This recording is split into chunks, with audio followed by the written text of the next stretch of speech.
sorry. I didn't hear a damn thing you said. All right.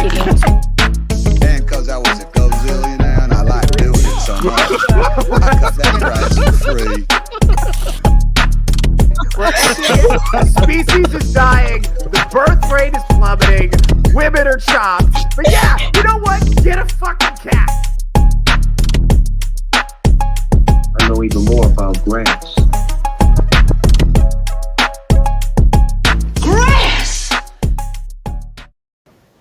Whoa, hey! Welcome to Touch Grass with Theo Snodgrass. I am your intrepid host, Theo Snodgrass, comedian and podcaster out of Las Vegas, Nevada. The panel is here with me today. Hello, panel. Hello, Theo. Shitter's full. Oh, man. Kind of a slow news day, right? I don't know. I'm not following the news. I don't know. Just the thing people say. Kind of a slow news day. I mean, what are you guys... First of all, before I get into what I want to talk about, what are you guys excited about? Christmas. I actually am excited. Is that what we're looking for? All right. We got to get... Okay, producer's note. We got to get a soundboard for when somebody says something gay like that. Just note. Because I think... The classic Ken Jeong. Ha! Gay! No, that would be a good one. That would be a good one. No, we gotta get Vaughn saying, "You're gay." Keep it in house. No need to. Excellent. I got the perfect. I've got the perfect one. I'm ready for Christmas. Yeah. So, unironically, I am looking forward to when it becomes socially acceptable to listen to Christmas music again. Because you're pro Christmas music. I adore Christmas. I love classic like Bing Crosby Christmas music. Sure. Yeah. It's when it was good. It's all terrible now. Yeah. God, our culture is degraded so much. It's like here's the thing. I don't think a pop star today could make a Christmas song without making it slightly horny. You don't want to. You saw what they did with on the Macy's Thanksgiving Day parade. I just don't know if you did see that, but they had Jonathan Groff. Remember when gay performers could still sing songs about straight relationships? Well, yes. He decides to go into Beyond the Sea. Instead of, she's there watching for me, she's there waiting for me. He says, he's there watching for me. He's there waiting for me. And it's like, fuck you. Yeah. That's why we can't have nice things now. So listen, I'm not prepared to dive into this today because I haven't done the requisite research. But I just heard a report that China is censoring the fictional television series that their people can see. One of the things they're filtering for is gay themes. That's one of them. Then we know about that. But the next one, they're filtering out stories where random unremarkable woman falls in love with CEO and CEO falls in love with her because it's, quote, making single women delusional. I'm like, based. No, here's the thing. Here's the thing. This is what I'm saying. Okay, because I know freedom of speech is important, but that got me thinking, should we do that here? Because the rule initially when television came out, it was very restrictive on what could be on it. And remember, freedom of the press evolved, one, in a society where dueling was legal. Okay, so it was always fine to shoot somebody for what they said. It's just rude to not give them a chance to shoot back. That's what it is. That's the problem. So it's always been okay to shoot people for things they were saying, but also it evolved in a society where the printing press was what people were concerned about, and like pamphlets and leaflets.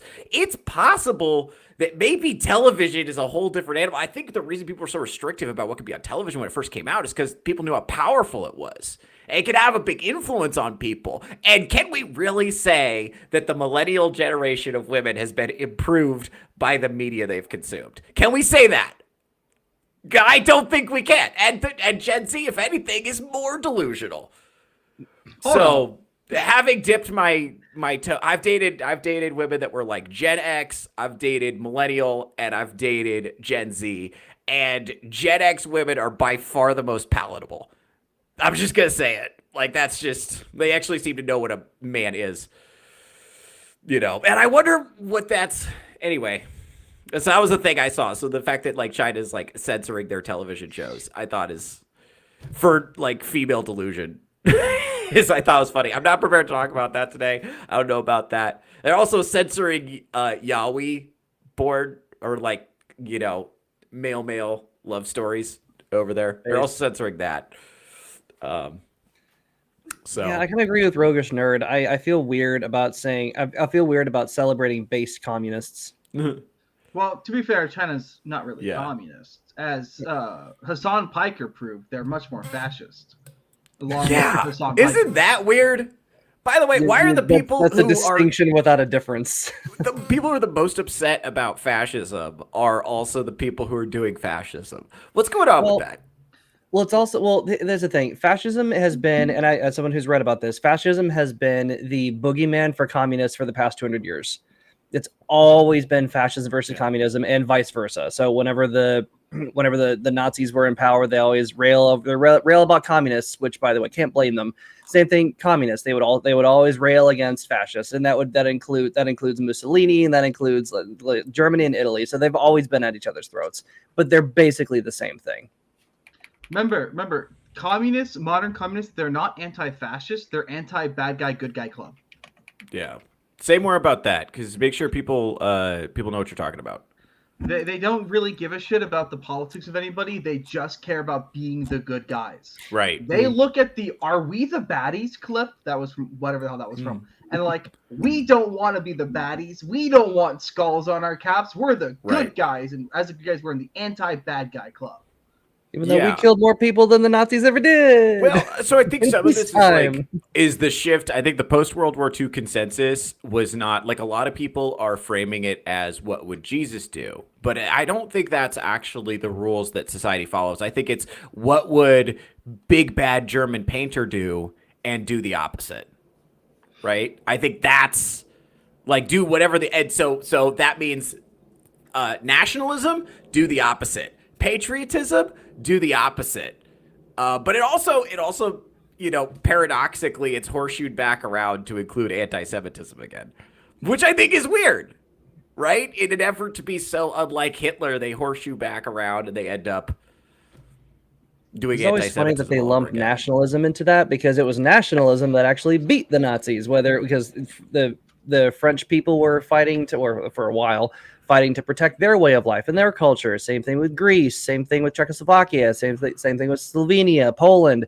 Poland and Germany had been at each other's throats for a very, very long time, even before that. So it's actually nationalism and patriotism that prevented us from speaking German. So, I mean, they can't, but they don't know that. For a very short period of time, some of the blue-haired libtards on X were trying to push this line that your grandfather was Antifa too. And it didn't take very long for too many people to call it all the other things my grandfather probably believed for them to quickly drop this line. Because they're the peak of sophistry. They want to find one thing to almost look like they're talking about the same thing as you and then obfuscate entirely. Yeah, now, there is a lot to accuse the greatest generation of. For instance, the rise of socialism on their watch was 100% their fucking fault, because they decided not to try much sooner to keep Russia in its corner. They decided to cover up the communism socialism part of it because they were allies in the war. We can't be seen to do business with bad guys, even though Russia and Germany were allies for the first couple of years of the war, until Hitler decided to do Operation Barbarossa and decided to make him their enemy because he's an idiot.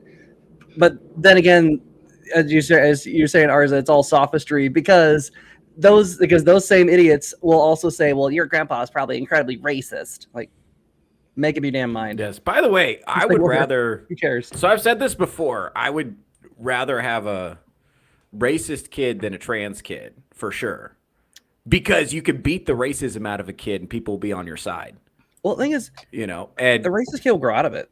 Well, yeah, that's the thing. I would also think about this, okay? Because you agree with me whether you know it or not, and let me tell you why. Would you rather have a racist dad or a trans dad? Well, Theo, no contest, right? I have a racist dad now, and it's awesome. Do you remember when I DM'd you the other day, Theo? I don't know. Is racism actually that bad? That's the No, I don't. I'm starting to think it's not. I'm starting to think it's like you said. One of the things you said when I first met you was it's not racism if it's pattern recognition. It's just recognizing patterns, and it's like, all right, I get that. That used to be normal. Here's the thing. I think this. It was easy to believe that we lived in a post-racial society where the country was like 90% white, because there's not. White people. Speaking of 90% white. Oh, more than that, pal. 100. Well, like for me, I just look at it differently than even a lot of other black folks, because it's like, okay, there with the libertarian perspective on it for me myself, right? So there were laws created to punish the white person for even daring to help the black person. So it's like, hey, if I help this black person that is being lynched or whatever, right? I might get lynched myself. So what's the safer option? Is maybe I should just stay out of it. I think the real problem boils down to government. Like, I think people should be allowed to be racist as much as they want, as long as they don't physically harm anyone else. And that's the same thing with the transgender stuff. Hey, I think you should have the ability to be transgender all you want. Just why do you have to involve kids with it? That's there's the issue. Is you're trying to take it from just you and apply it to everybody else. Yeah. But also, Sorry, go ahead. I messaged Theo this a few days ago because I saw a post and made me think about it. But it's not really possible to have a racist uncle anymore.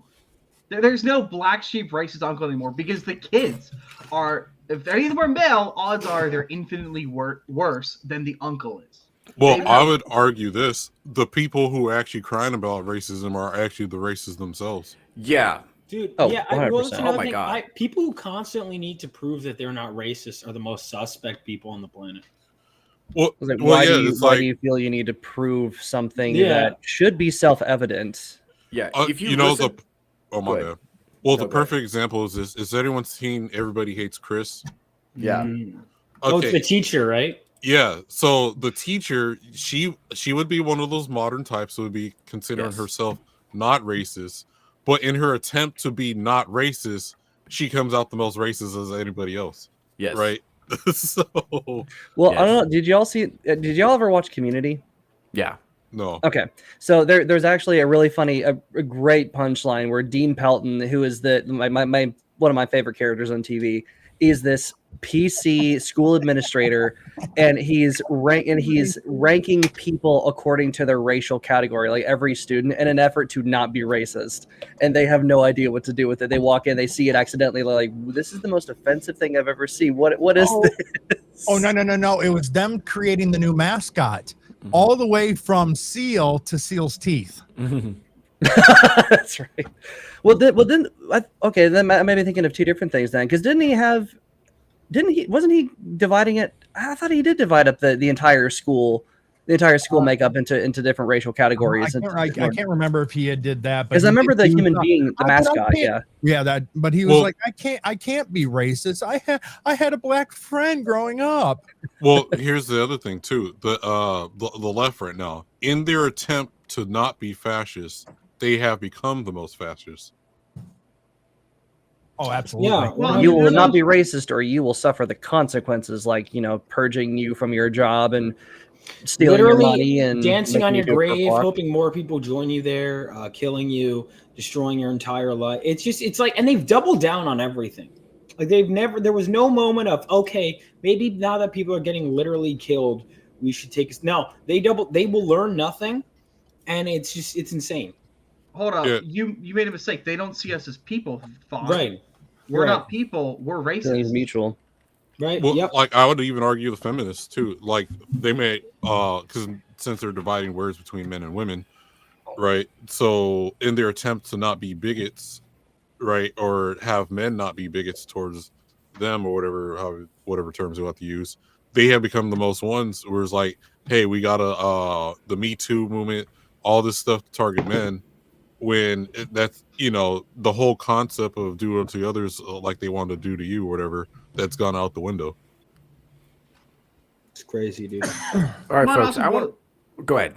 Finish your That thought. also boils heavily down to you no longer have the right of association, and equally the right to not associate, which is it's a core libertarian right. If you want to be able to function freely, you have to be able to choose who you can and cannot talk to.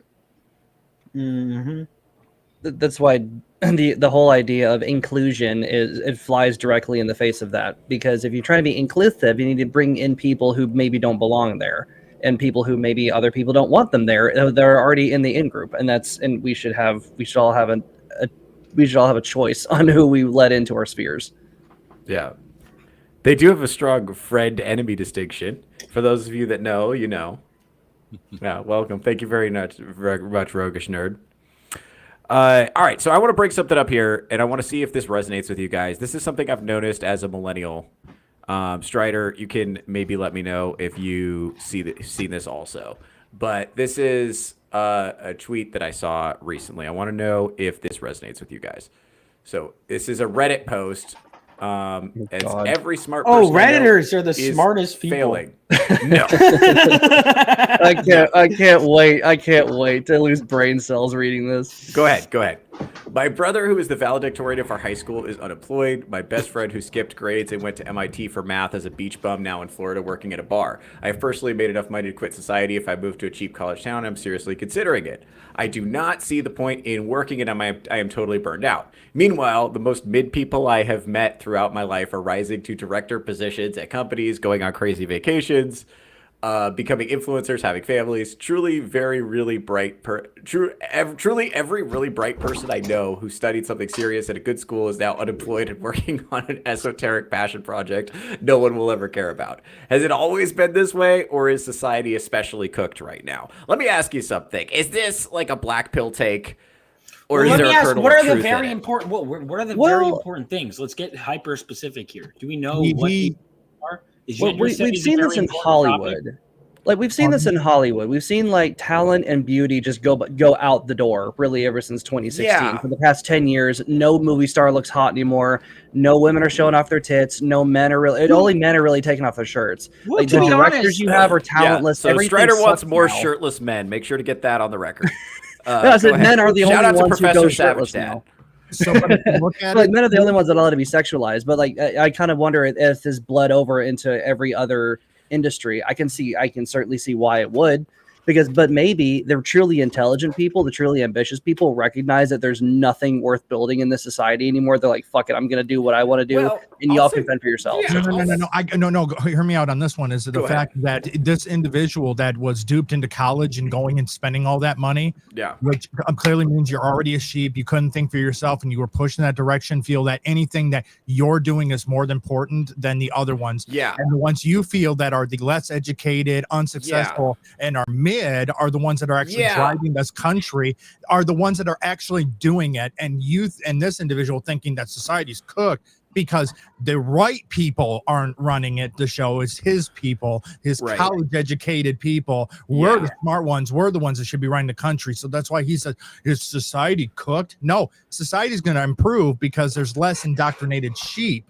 that are going to be in charge of things. Now, let's look at that. What are the parameters this person is using to delineate who is exceptional? Valedictorian of high school, which means really good at sitting down, shutting up, and letting women lead. Went to MIT for math, so really good. And by the way, I don't know how old this person is, but if they're under the age of 40, that means a lot less than it used to. Where universities are now factoring in diversity requirements a lot more. They're factoring in personal statements a lot more. Yeah. So it seems like it seems like Emerald's got a point. It seems like the way they're delineating who's exceptional has to do with traditional markers of being academically inclined, which, as we know, there's been a giant rug pull with college education where it's actually like not that valuable in the job market compared to how we thought it was going to be, especially for men. But I will also say, I think a lot of people who are creative and independent thinking have been pushed out of the traditional pathways and forced to kind of chart their own path.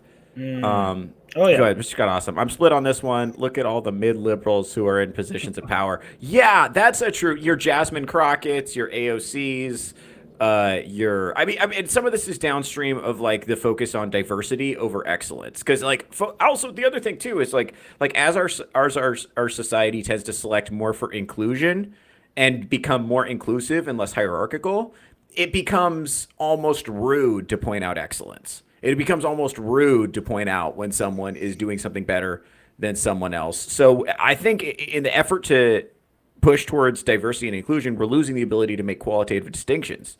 We're losing the ability to say this is better than that, or this, even though it's to our benefit it's to the benefit of everyone for things to be as meritocratic as possible, right? It's to the benefit. But I think to Emerald's point, the way that we sort people into categories and determine who's good at doing stuff is completely broken, because the way we determine who's good at doing stuff is who's good at school, and who's good at school does not necessarily translate to who's going to be successful, in the world of business or in the world of politics or, whatever. And also, school itself as a concept has been like horrifically diluted.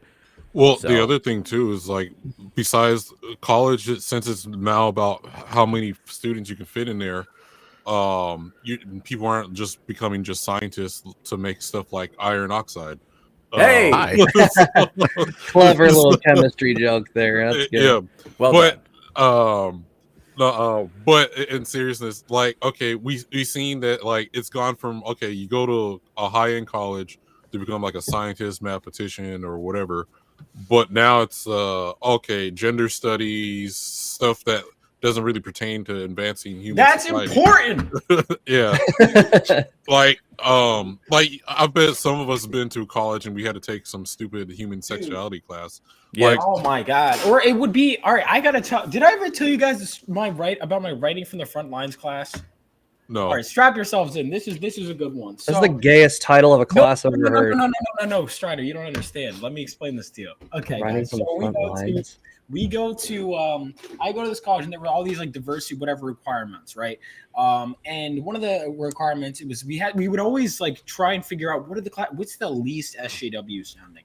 And one of them was writing from the front lines of war. And we're like, okay, cool. This fits our requirement. It's not that perfect. We get there. I swear to God, this is 100% true. We get into class and the teacher says, all right, how do you define war class? How do you define Oh my God. And then basically she changed the curriculum to be about writing from the front lines of social justice. We didn't read a single war book. This is real. What? Well, that's what I'm saying. Like, wow. Okay, I think it's the government's fault with because college originally, there's a barrier to entry on purpose. Not everyone's made for college. So very true. When you lower the barrier to entry, where it's like, okay, we're going to take your tax money and we're going to make grant scholarships and whatever else to get as much people into college. Colleges began to change from, all right, we just want the most prestigious individuals at there, whatever, to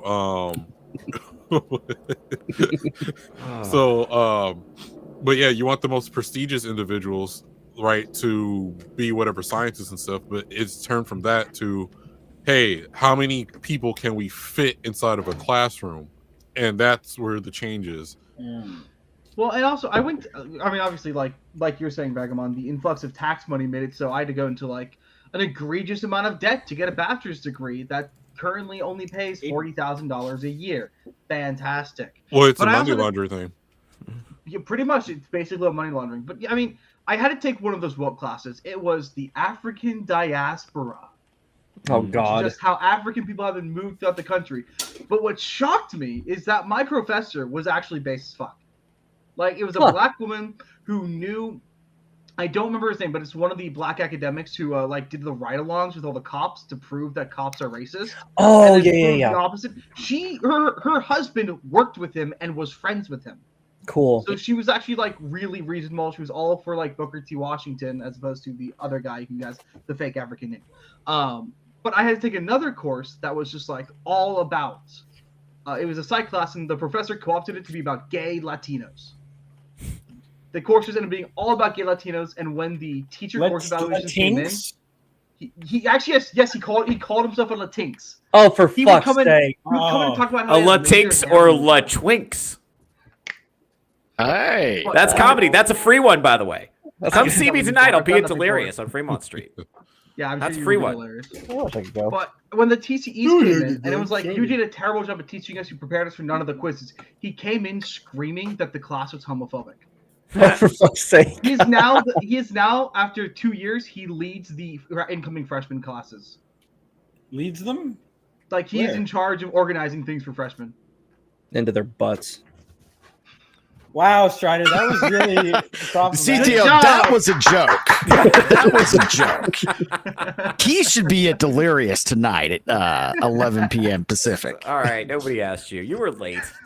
I'm here on Color. Hey, man, I'm sitting there. I'm thinking like, yo, I guess I just am not needed today. I keep checking my messages. I had to refresh like 5 times, and then I finally got. Oh, yeah, there it is. I swear to God, it's the X messages. Fucked up the. Dude, it's so bad. I'm like, there are some people that I was organizing with. I'm like, I think Bats and I were talking because we were like figuring out something. We're like, all right, we're just gonna go over to like Instagram and message that way. It's like, yeah. Well, why are these 2 different ones? I think we all need to switch over to Discord for all the Discord, all the shows, but we'll talk about that later. We've got. Well, I can't even talk to Vaughn. Like, I was trying to find her message about Chainsaw Man, and I'm like, I swear, I don't remember. Guys, there's hot girls in the chat. Can we please talk about something else? You're such a I'll say no. Can we please? Dan, can we please call out? I'm calling out Theo. Folks, ready? Yeah, but he actually gets laid. I will say though, laid. Instagram does work really well. Vagabond's been sending me a lot of racist memes, and it's been and that's the. See, here's the thing. Okay, so I had an Instagram reel that I wanted to show that was fucking excellent. It was a bunch of women sitting around. Oh, women, your favorite. Clucking about what was in their boyfriend's group chat. And how it was like, it's worrying and it's very sexist. And it's like, actually, I'll talk about this. I don't have the video, but it's infuriating. And it's like, what they're talking about is being problematic in the group chat. Gentlemen, we're in a group chat together. I think we can all agree the stuff in there was going to be, just imagine what they were talking about. What's in our group chat is 10 times worse. What's crazy about this is the group chats are the final frontier in women's effort to annihilate male spaces. They just do not want us to have anything. They don't want us to have anything. They want to destroy every single opportunity for men to just go somewhere and act like men. It's insane. You can't practice your religion in private. We'll go there. We'll go to the next thing. You can't say anything. Also, first of all, half these bitches pull them up. The boys in the group chat are in the trenches together, right? Yes. These women that complain about the group chats will not be friends in the next 2 years.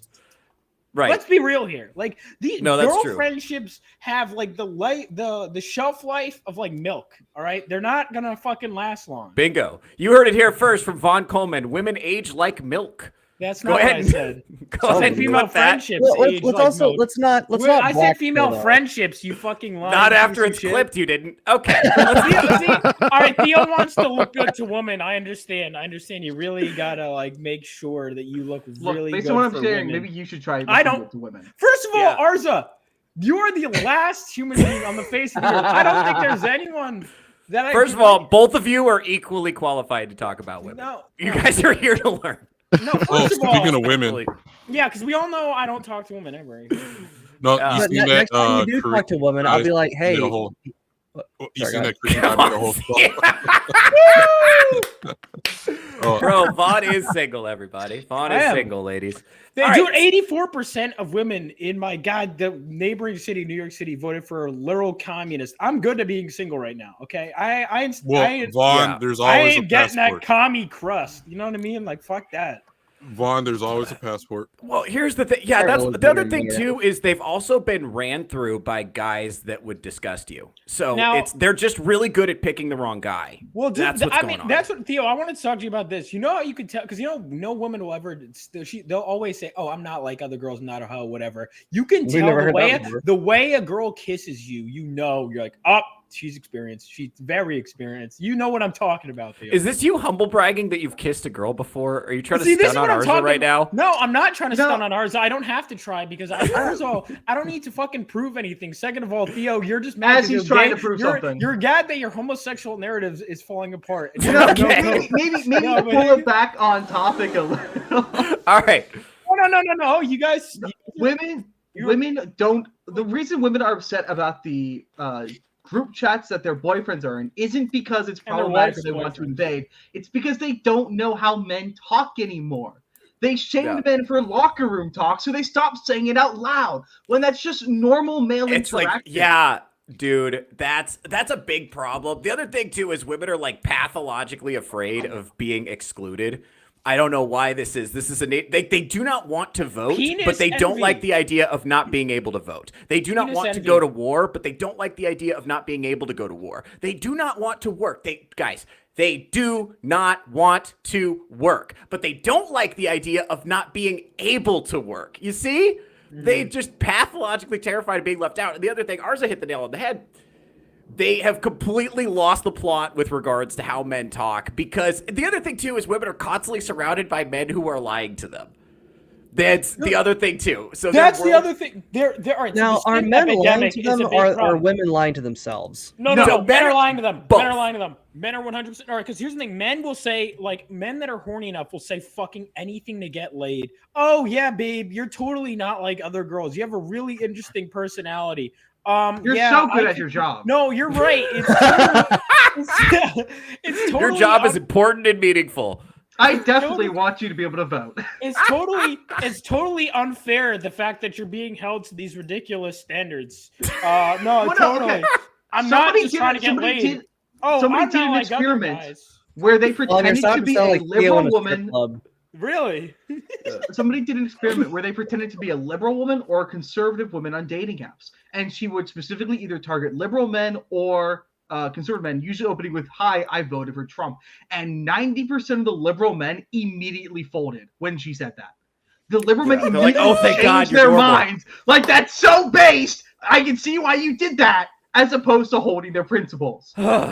No, they're lying in the first place, though. I don't think any actual man worth his salt would put liberal and narrow his. Maybe, but I think for the right woman, though, those men would fold and change their beliefs fundamentally if she had big enough. Sure, bets. yeah, I'll 100%. Yeah.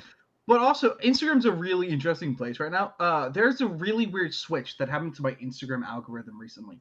Out of the blue, on Thanksgiving, my algorithm went full Christian. Like, really conservative comment, lots of Christian quotes, Catholic quotes, arguments between Catholics and Protestants because Catholics are stupid. No offense, Theo. And just, it's all of this stuff, and it's out of the blue. Like, to the point where I'm seeing constant calls for the new crusade, unironically. People dressed as crusade soldiers. People talking about... Like... And it's everywhere. And my friends are seeing it too. The algorithm just flipped on a dime randomly. Woo! Dude, I'm seeing a lot of shit libs on my feed out of nowhere. I'm like, get the fuck out of here, commie. I don't know why these commies, I'm not following them. We have no mutuals. Get the fuck out of here. I don't like them. Yeah.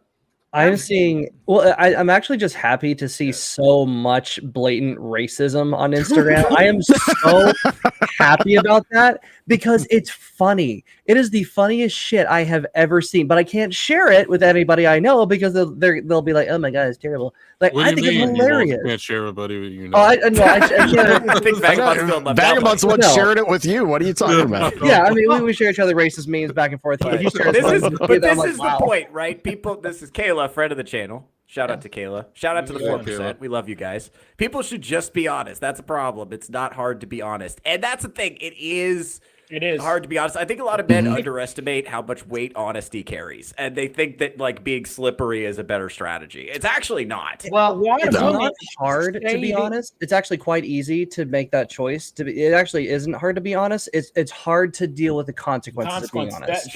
Perfectly said. Like, all right, a perfect example. I've had girls that say, "No, you can be honest with me, whatever."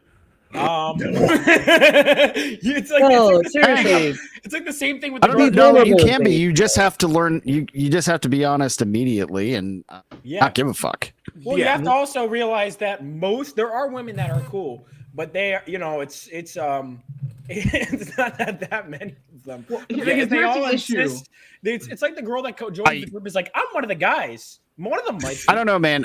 Me and Theo have talked about this. The amount of women out there that actually are cool, reasonable, and would be awesome to be around vastly outrank the ones that are not. The difference is the ones that are not are louder and demand more attention. Yes. Well, yes, that's true. Just be honest, Glenn. It implies that the person who wants you to be honest knows what they want.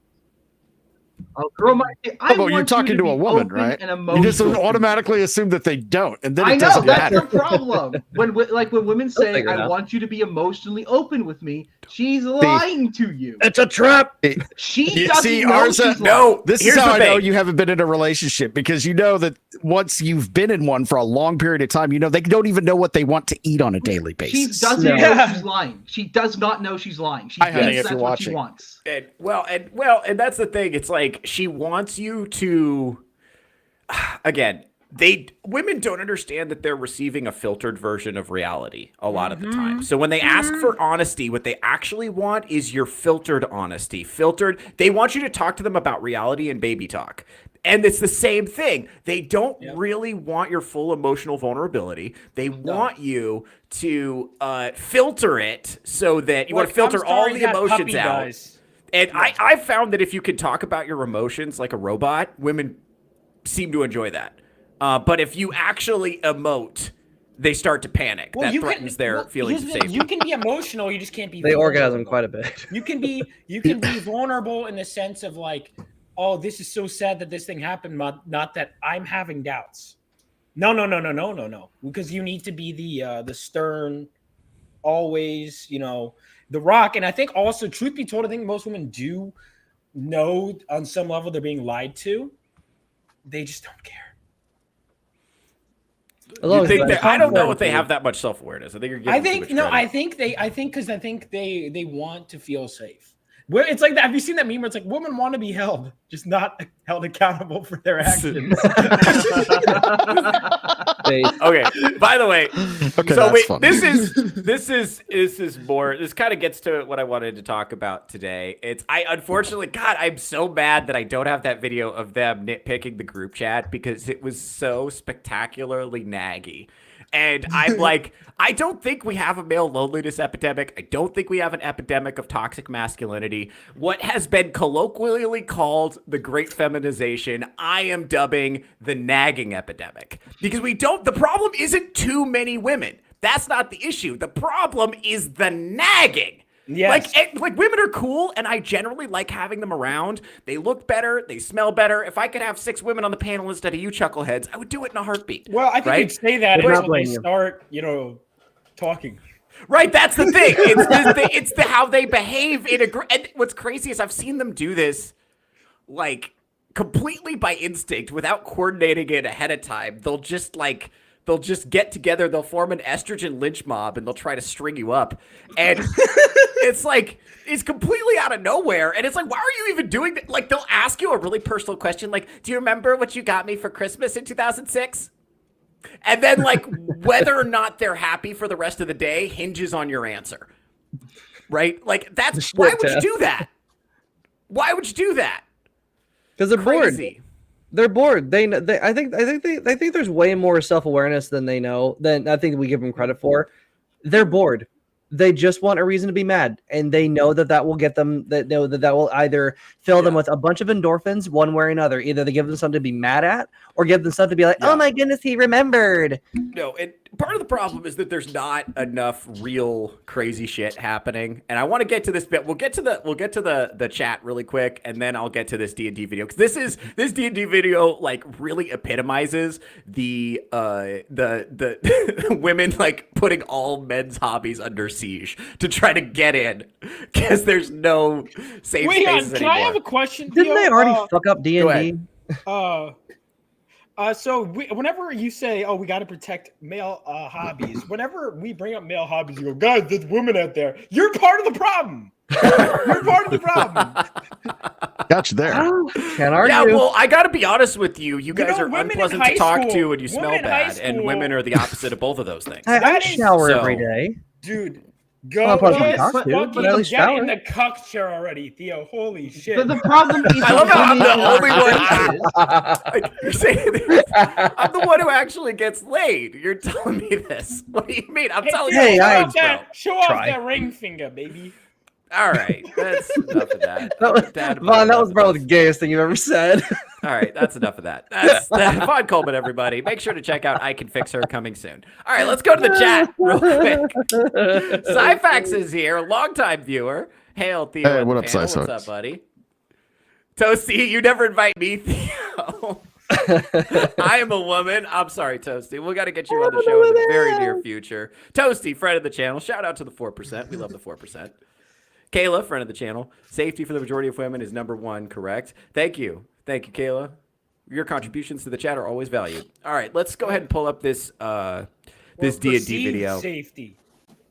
This is like, so this is, oh my God, this is infuriating to watch. I'm just going to let it play. Go ahead. First of all, let's look at this. Let's look at the caption. I have a huge beef with a game that has changed my life. All folks deserve safe play, and I'm working on tools to make that happen. Hi, I'm Becca, and I teach folks to play D&D, research the history of the game, and advocate for a change in the culture. Oh! No. Hold so on. She just said she's going to run it. Wait, hear her out. You Hear already her have out. Wizards of the Coast. Guys. You've already made that gay as fuck. What more do you want? Guys, hear her Damn out. it. Hear her No, out. I'm D&D good. is not gay enough, and she's going to make it gayer. Okay? Go ahead, sweetheart. Tell us what the problem is. And tell me, I tried and I was driven away by the men. I never tried because I heard the stories of how the men would be. And a lot of my work over the last year has been looking into the why. Why is this the way it is? Why is it so hard to learn? Because we like it that way.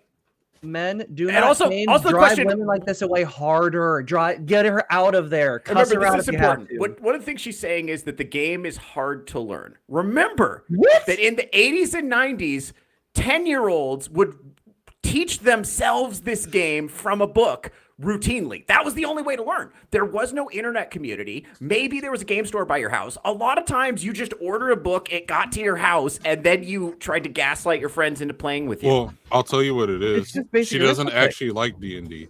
She doesn't. That's right. It's she's the same thing as Arnadia Sarkeesian, where we seen a video of her like, I never played video games before. I'm going to research to see what men are into. Then you have Kathleen Kennedy with Star Wars. I didn't know there was source material. No, they actively hate the thing that they. And it's a lie that they're making it safe for women. This is all because women have been in smaller margins included in all of these things before anyway. They were just the cool ones that liked it for what it was. These are people that hate this thing for what it is and want to fundamentally change it to reflect their Activision. You know what I'm saying. All right, let's go ahead and finish this because it just gets worse from here. Into it, once you're past sort of that gate that is kept for you, you can find people who play the games, you can build communities. But in order to get into these games, you have to know someone who is safe enough and has the energy and time to teach you to play this game. Not true. 10-year-olds learn from a book by themselves all the time. It's happening right now. There's a 10-year-old who got their first book today who's teaching himself the game.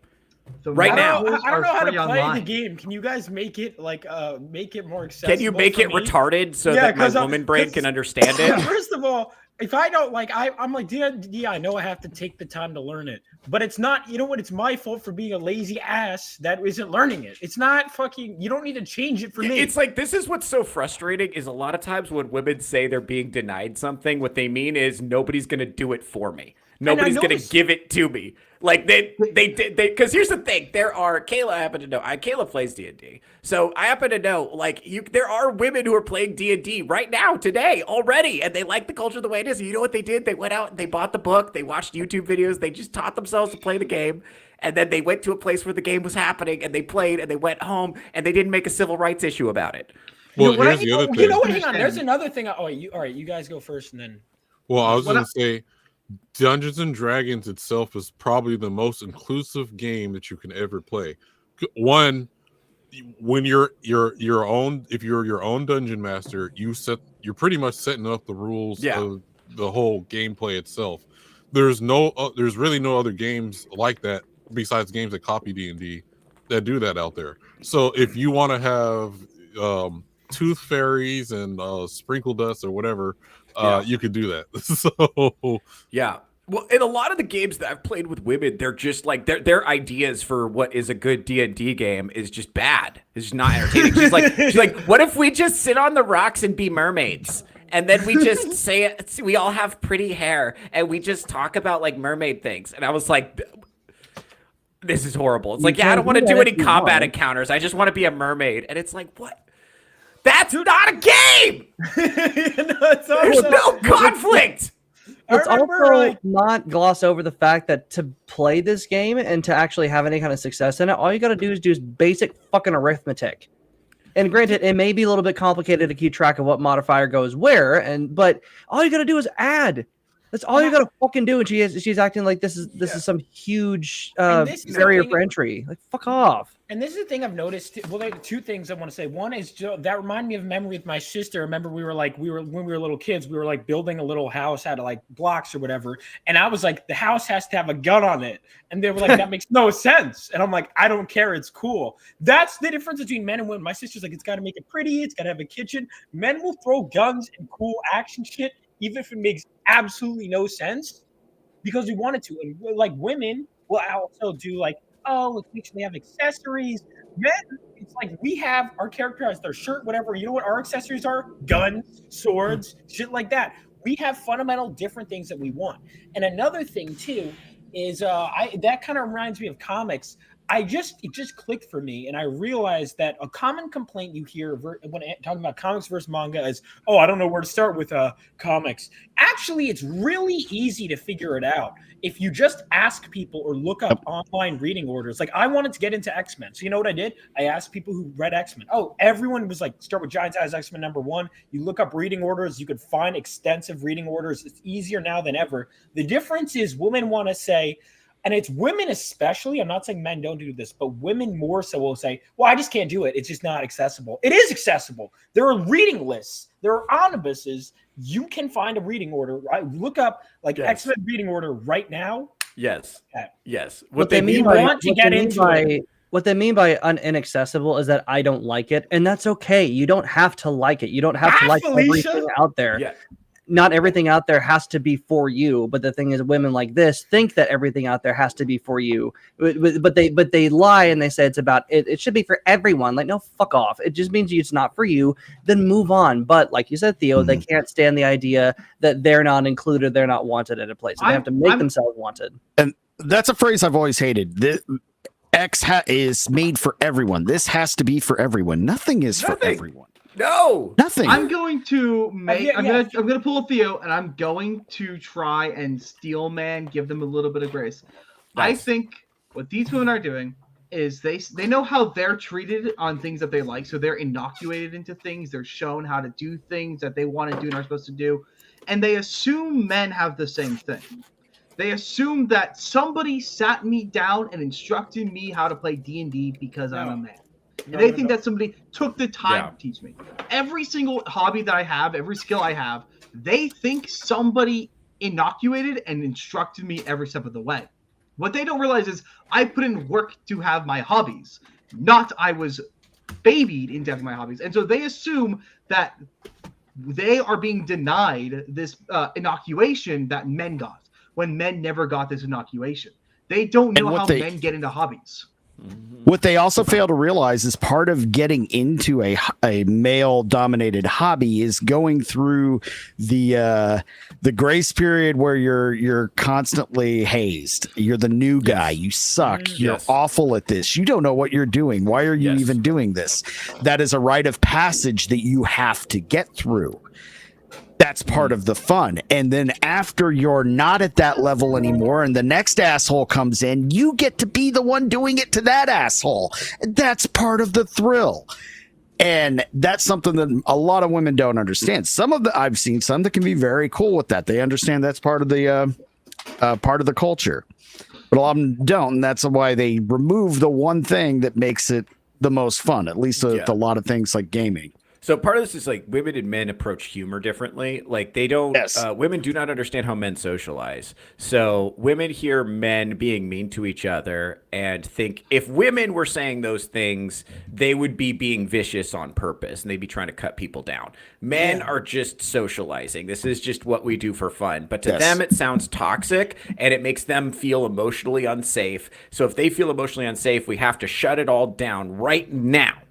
And we have to change everything to make it the way I want it so that I feel emotionally safe. You guys are toxic. And what they don't understand is this is just how men prefer to socialize. And we don't, listen, we don't do it in public. Okay, we don't duel in the street anymore. We don't gamble. We don't, because women got tired of cleaning up the corpses. So dueling is illegal now. You're welcome. We did that for you, right? We have confined our maleness to certain spaces so that they don't have to put up with it publicly. But I think what women have kind of announced is they don't want to put up with it privately either. And this includes the D&D table. And if I'd been able to show the video I wanted to show, you would see it actually includes the group chat too. They don't want us to have group chats. The meaner you are to each other, the more, and this is where it's tricky because obviously you'll have that one bully asshole who's like, oh, I'm just busting your balls, but they're clearly just being a dick. But generally speaking, like we can be meaner to each other. It says something. I'll give you an example. Ready? Yesterday, I wanted to learn about Chainsaw Man. So I messaged my friend. Now, if I was someone I wasn't that close to, they go, how did you find out about Chainsaw Man? Instead, I say, how do you read your manga, faggot? Right? That's how. That's exactly how you would. That's that question. And it's just we're busting each other's balls. It's like, all right, dipshit, I did this. That's just how we talk. And there is a line. There is 100% a line between just being a fucking asshole and actually just busting your balls in good nature. Can you not talk like that? And I'm like, oh, sorry. And then that's it. Like if they're that may be the kind of person that you distance yourself from, or just be like, hey, maybe this space isn't for me, and that's fine. Move to one that is. Move to one that actually is going to treat you with respect, because men don't bust each other's balls who we don't respect. Absolutely not. We're mean to people we have beef with. That's how you know we have beef with you, because we're mean to you and we tell you directly we have beef with you. Well, it's like you can. There's a clear line that you can tell between humorous racial and slurs and everything else that we use with each other on a daily basis versus actual, conflict. The tone is different. Everything's different. I think as men instinctively know the difference because we have to, because that's how Iron, you said, and we've said this multiple times on this show, that's how we test each other's mettle. That's how we test whether or not you can hold up to stress in a very trying situation, because you don't want somebody with you that you're going to have to depend on that you can't trust, that you can't rely on to keep a level head, to keep a clear head, and maybe with a little bit of humor. You could be gunning, you could be in the middle of a very intense D&D game and there's a lot of stress on you, or you could actually be building a bridge and having these high tensile wire that can cut people in half, and you're responsible for welding it together. Mm-hmm. That kind of stress is necessary. You have to be able to trust the man. It saves lives. Yeah. That's a great point. Just ask anybody if anybody has friends and family in the military. For a fact that's how they communicate and that's how they test each other, and that's a big part of what keeps them alive. And I would like those high stress situations. And I would like to thank Strider for correcting himself before he went all the way. Yes, a solder is not going to hold up on those high. I know. I'm glad you at least switched it. I was concerned. I never want Strider to make a bridge. What you saying? I can't. Not with soldering. Yeah. Oh man. That's fun. Well, okay, so let's watch the rest of this video. Let's get through it.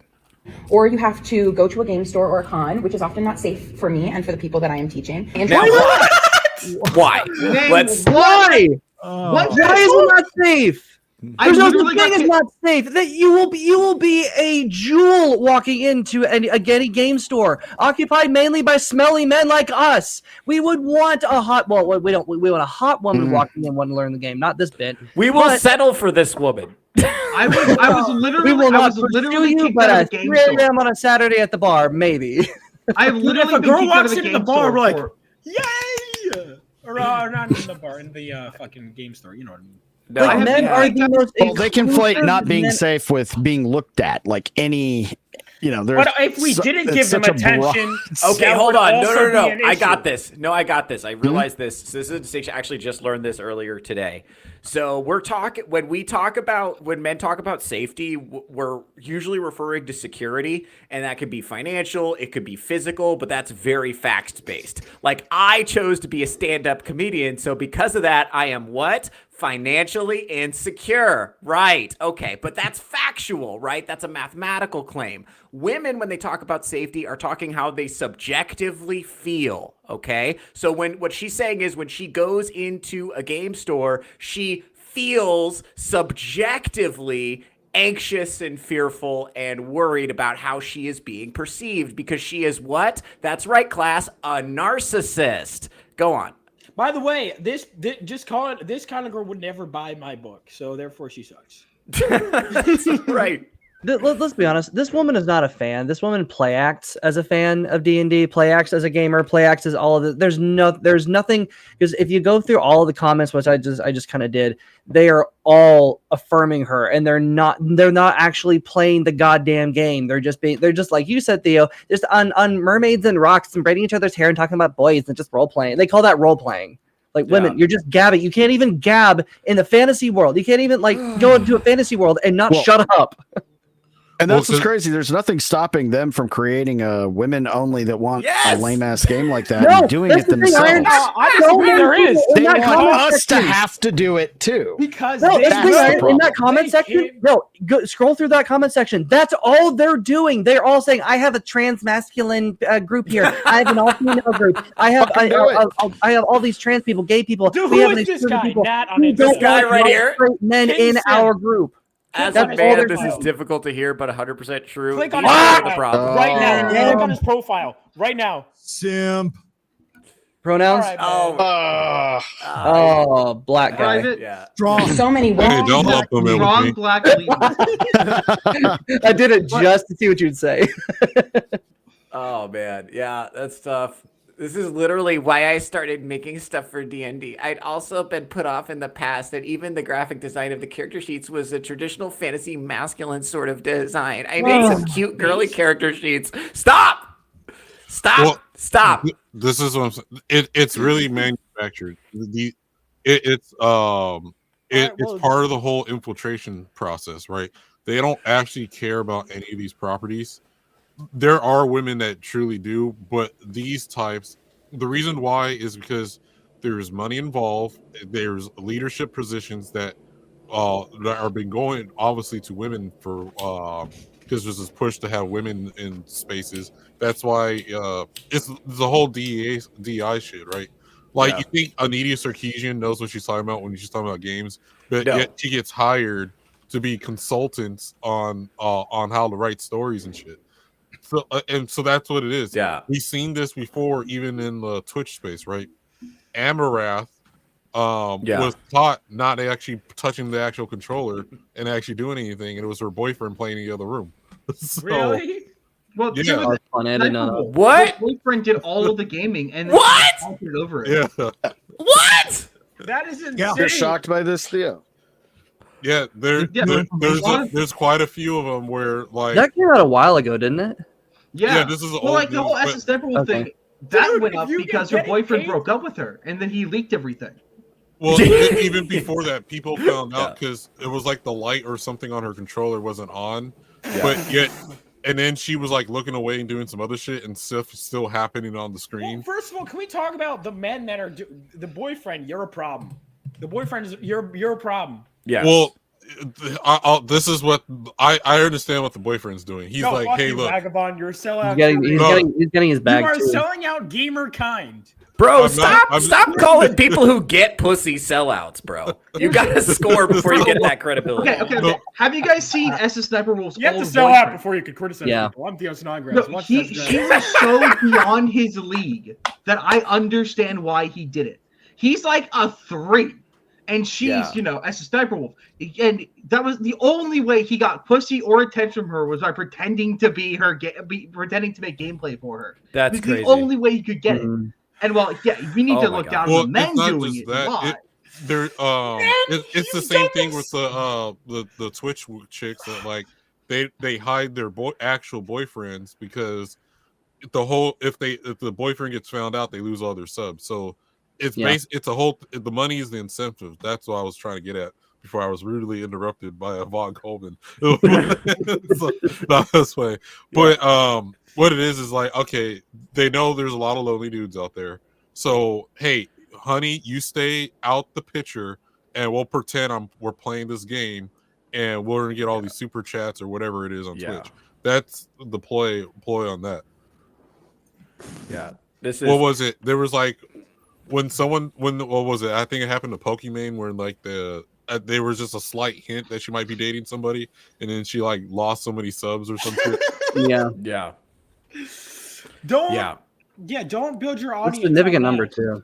Yeah, well, these are the people who are infiltrating our stuff, and why gatekeeping is sadly needed. They are just an infestation, just termites eating away at what holds everything up. Syphax is exactly right. Let's actually, so we have to go through this video again. It's not very long, so we're going to go through it. We're going to get to the end, and we're going to talk about it. So go ahead. Women tell me I tried and I was driven away by the men. I never tried because I heard the stories of how the men would be. And a lot of my work over the last year has been looking into the why. Why is this the way it is? Why is it so hard to learn? Once you're into it, once you're past sort of that gate that is kept for you, you can find people who play the games, you can build communities. But in order to get into these games, you have to know someone who is safe enough and has the energy and time to teach you to play this game, or you have to go to a game store or a con, which is often not safe for me and for the people that I am teaching. The interest lies in the research of the game. There was a woman at the very first game of D&D. Her name was Elise Gygax. She was Gary Gygax's daughter. By the way, this is revisionist feminist history. It's not untrue, but the fact that she's choosing to focus on it is these are the people who want to convince you that Cleopatra was black.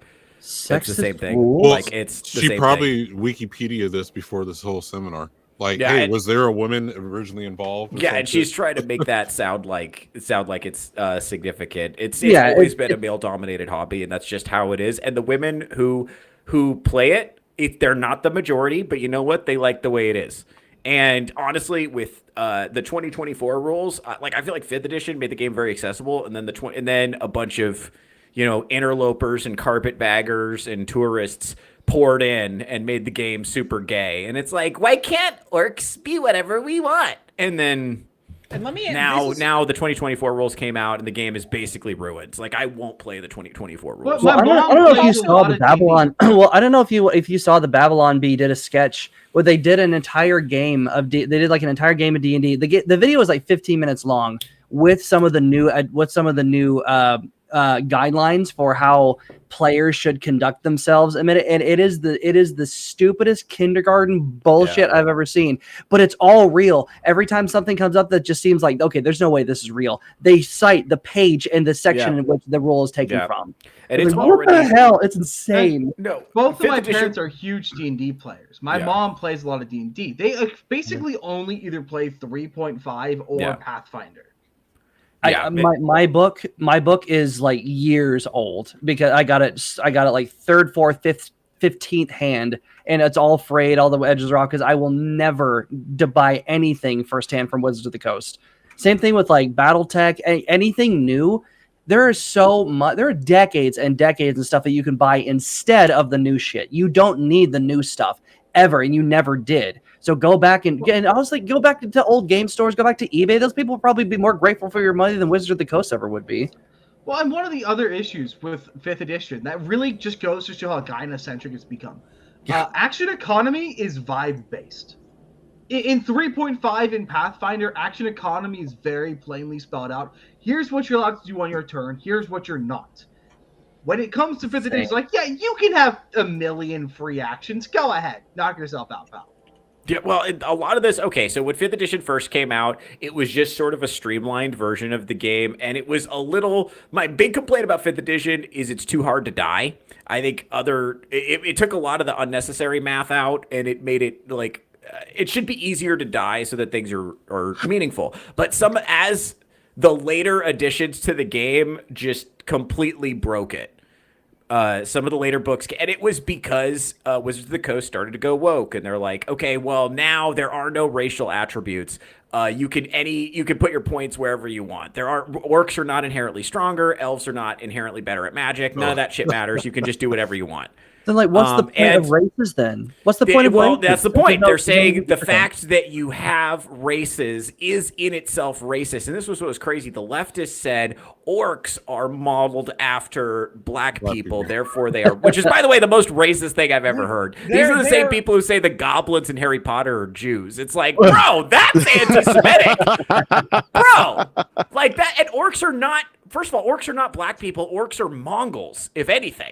Like, that's obvious. Like, they're not. That's not what. That's just not what they are. Well, like, it's the same thing I said earlier. In their attempt to be not racist, they come out as the most racist. Bingo. Yes. Absolutely. Every time. All right, don't try to not. You don't have to try hard. If you're not racist, you don't have to put effort in to not be racist. You really don't. Yeah. If you're just not, funny to me is that, like, what's so funny to me is, like, with the whole orc thing. Orcs, if you want to find something that embodies the idea, the bullshit idea of toxic masculinity, orcs would be the one to do it. You think you would want, because think about it, they are brutal, warlike, they run around killing and raping people for no reason, they take slaves, like they are the epitome of what that straw man of toxic masculinity is. You think they want to keep them in the game to keep them as an example. Are we still talking about D&D, or are we talking about the Middle East now? Where are we in this conversation? But remember, Strider, tabula rasa, the orcs do it because of the culture they were raised in. It's not their fault. They were socioeconomic factors. It's just the socioeconomic factors and the strain of living under elvish supremacy. If they just got to be treated equally like everyone else, they would be just like the dwarves. Yeah. See what I mean? Like they can't help themselves. And here's the thing. The other thing. Okay, this is so important.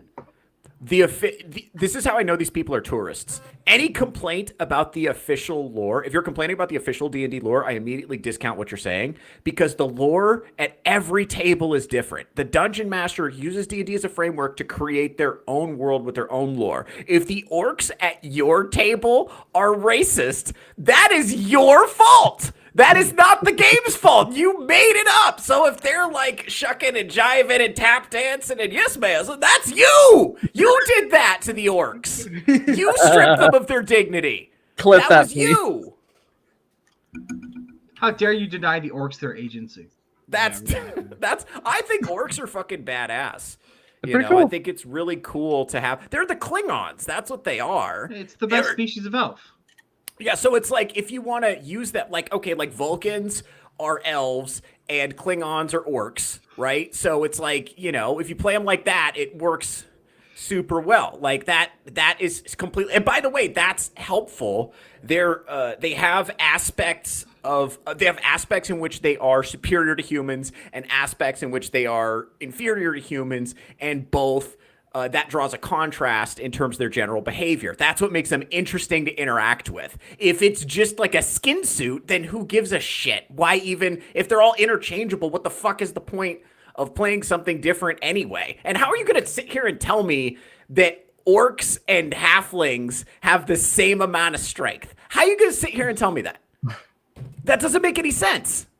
I don't know. This is irritating. And let's get through with what this broad is saying, because I'm getting annoyed. Go ahead. Daughter, and she only played for a few months because Gary said she just didn't get into it.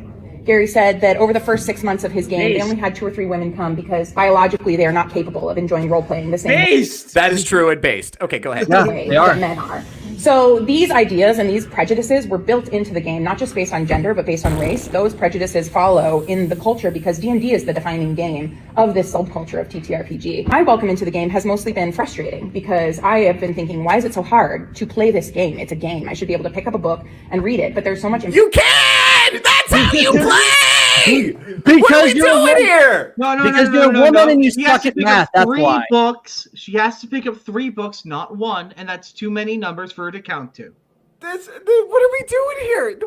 She just admitted that the point was it was designed to allow for men and women to come, and no women wanted to come, leading to Gary deciding that maybe women just don't want to play the game or aren't Well, capable. what's the proof? She's a tourist in this hobby.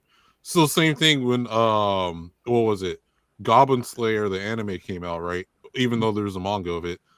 All these normies that are like, oh, anime is now popular, let me watch it. The first episode, there's a big grape scene, and they were like, how could they put this on a show and all this other type, and wanted it banned, or whatever. And it was like, these people it's are part so of the fun. It's part of the story, and you know, it's not made for people's enjoyment. It's, you know, you got to have bad guys sometimes, you know. And to be clear, the issue isn't just women; it's tourists of all kinds. Because men, as you saw, some queer men were doing the same thing. Yes, like Halo has an issue right now where they're remastering the first Halo game and they added sprint and a bunch of really ugly designs. Yeah, and we're like, you can't put sprint in Halo without redesigning the game. They're not redesigning the game, and then there are a bunch of these man pussies out here saying sprint in Halo is the greatest thing ever. Yeah, no, it was for Halo Reach, maybe for I think it was in 2 and 3. Yeah, no, it was in 3 and Reach, wasn't it? The way, because the problem with 4 is like, I remember Chris It was in Reagan 4, had you're done right. a great video on explaining why it didn't work. It's just basically, it's like you want the mobility, which is why the energy sword was so cool, because it would give you that lunge, you know. But then it loses that when you could just sprint to anything. And But it also- it fundamentally Well, changed. in a game the like slow Reach- moving of certain guns, like what is it, the plasma rifle? Like it works because you're moving slower. You have to completely reach I and never scale finished how Halo everything 4. works. And it's like in the remaster, there's a rock on, I forget which one, but there's a giant rock there to keep you from moving your warthog to the final area to prevent you from cheesing the boss. They just removed the rock because they thought it was ugly. Oh God. And so you can now bring your warthog there if you want to and just break the game because Like, the rock you think- looked ugly. I was like, you think things exist in a previously established piece of work my for a God. reason. That There's is a reason literally a they're there. Chesterton's fence. That is so Yeah. crazy. I That's was thinking the literally a exact same thing. Chesterton's fence. Okay, so for those of you that don't know, this is a little bit esoteric. Put another coin in the Theo's going to talk about Catholicism jar. All right, so G.K. Chesterton is a Catholic philosopher, and he delineated the difference between conservatives and liberals thusly. If there's a fence in the woods and a liberal comes across the fence, they're going to say, this fence is in the way, I'm going to remove it. The conservative comes across a fence in the woods and says, this fence is in the way, but there might be a good reason why it's here. I'm going to figure out why it's here. And if it's a load-bearing fence, I'm going to leave it alone. And if it's a dumb fence, I'm going to remove it. But I need to figure out why it's here first, because it might have an important purpose. And that's literally what happened with this rock. Yeah.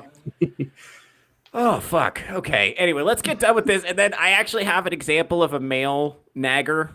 So we'll go over that because I want to pick on, we have a lot of fun with women on this show, but I do want to illustrate the point that it's actually men are a problem in this domain as well. It's like pussified men create these problems as well. Correct. Go ahead, sweetheart. Finish up what you were saying. I'm sorry I interrupted you. Go ahead. Applied knowledge, you know, it's expected that someone will teach you, you know, or that you will be able to ask someone, what does this mean and how does it work in game? You can. And if you don't have access to that community to teach you, then it's going to be prohibitive for most people to join the culture. What the fuck do you mean? Daunting. Yes. So many women. Okay, I don't. Ready? I've never played D&D before. Ready? How to play D&D? Yeah, go ahead. Let's see how hard this is to find. D&D beginner guide, customer reviews and ratings. Play D&D online with If you are. What is Roll20? I could Google that. How to play D&D. WikiHow. How to IGN. Scroll, like this is so. I figured that out. Like, Well, I would stay away from IGN. You can't spell ignorant with IGN. All right. Correct. Well, see. So, well, that's okay because I have like 8 other resources that popped up that have links to other resources. What do you mean Also, I can go I to could just- YouTube and Reddit? I mean, you say Reddit, hi, woman here. How do I play? Dude, the Sims would Dungeons be like, and oh, I'll help you, my queen. Please. Right. Dude. Anyway, let's go ahead and dive into this. So this is fun. I'm not gonna preface this video with anything. I'm just gonna play it and we're gonna enjoy it. Ready? Go team. We're gonna enjoy. are specifically a straight white man and you say that Spider-Man Peter Parker is your favorite superhero of all time, unfortunately I have to remind you that is a red flag. So when a white dude says that Peter Parker is their favorite superhero, I always ask them why. And it's the same answer every single time. By the way, what do you guys think the answer is? Because he's a strong, heroic kid who just gets beaten up time and time again. No, let's. Any other guesses? Well, because I relate to him. Oh, there it is. Hold on. Arza got it. Go ahead. Let's play it out. They say he's relatable. Now, does anybody want to guess why this is a problem if straight white men say it? Whiteness. I'm black and I think he's relatable. Because he financially That's the point. It used to be he was. White people don't struggle with anything. Oh, fuck! Vaughn got it! Vaughn got it! That's incredible. Okay, hold on. Let's go ahead and play. Wait, is that's and I always actually get confused about this whole relatability thing, specifically with white people towards Peter Parker. Because what is relatable about him? And even if you don't read comic books, you know Peter Parker is the character who has gone through a lot of struggle. And we all know that white men, specifically straight white men, do not struggle at all. Oh. Hey Tyrone, would you like to know about my struggle? Well, here's on the same. I think I might go comfing this weekend. Okay, where's our German marching music? So these type of Negroes, they're willfully ignorant on purpose. And then, so Arza, God damn it! Yeah. So, but yeah, they're willfully ignorant on purpose because like they have an actual hatred for white folks. So anything, no, yeah, anything that like, so like the part of the thing is, hey, we should ignore that white people also have problems, or ignore that their ancestors have nothing to do with how they're living now, or whatever. You know, like is basically the whole thing is like, hey, we got to keep ourselves as victims, and part of the doing that is to make white people seem the most perfect people on earth that could do that are extremely evil or whatever.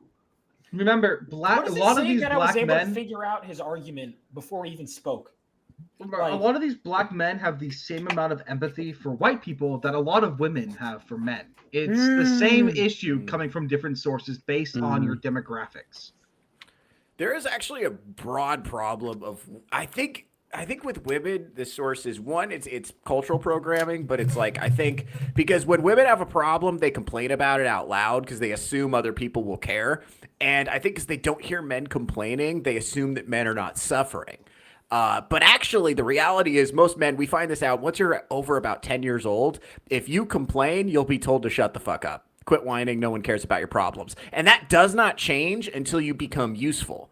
And that takes a long time. So a lot of men learn to just shut up and not bring up their problem. So women interpret that as if you had a problem, you would whine about it from the rooftops, you know, because that's what they would do. They don't understand that society broadly does not care if men have problems, if men are uncomfortable, if men are suffering. Like, that's not a priority. So a lot of men just shut up about it.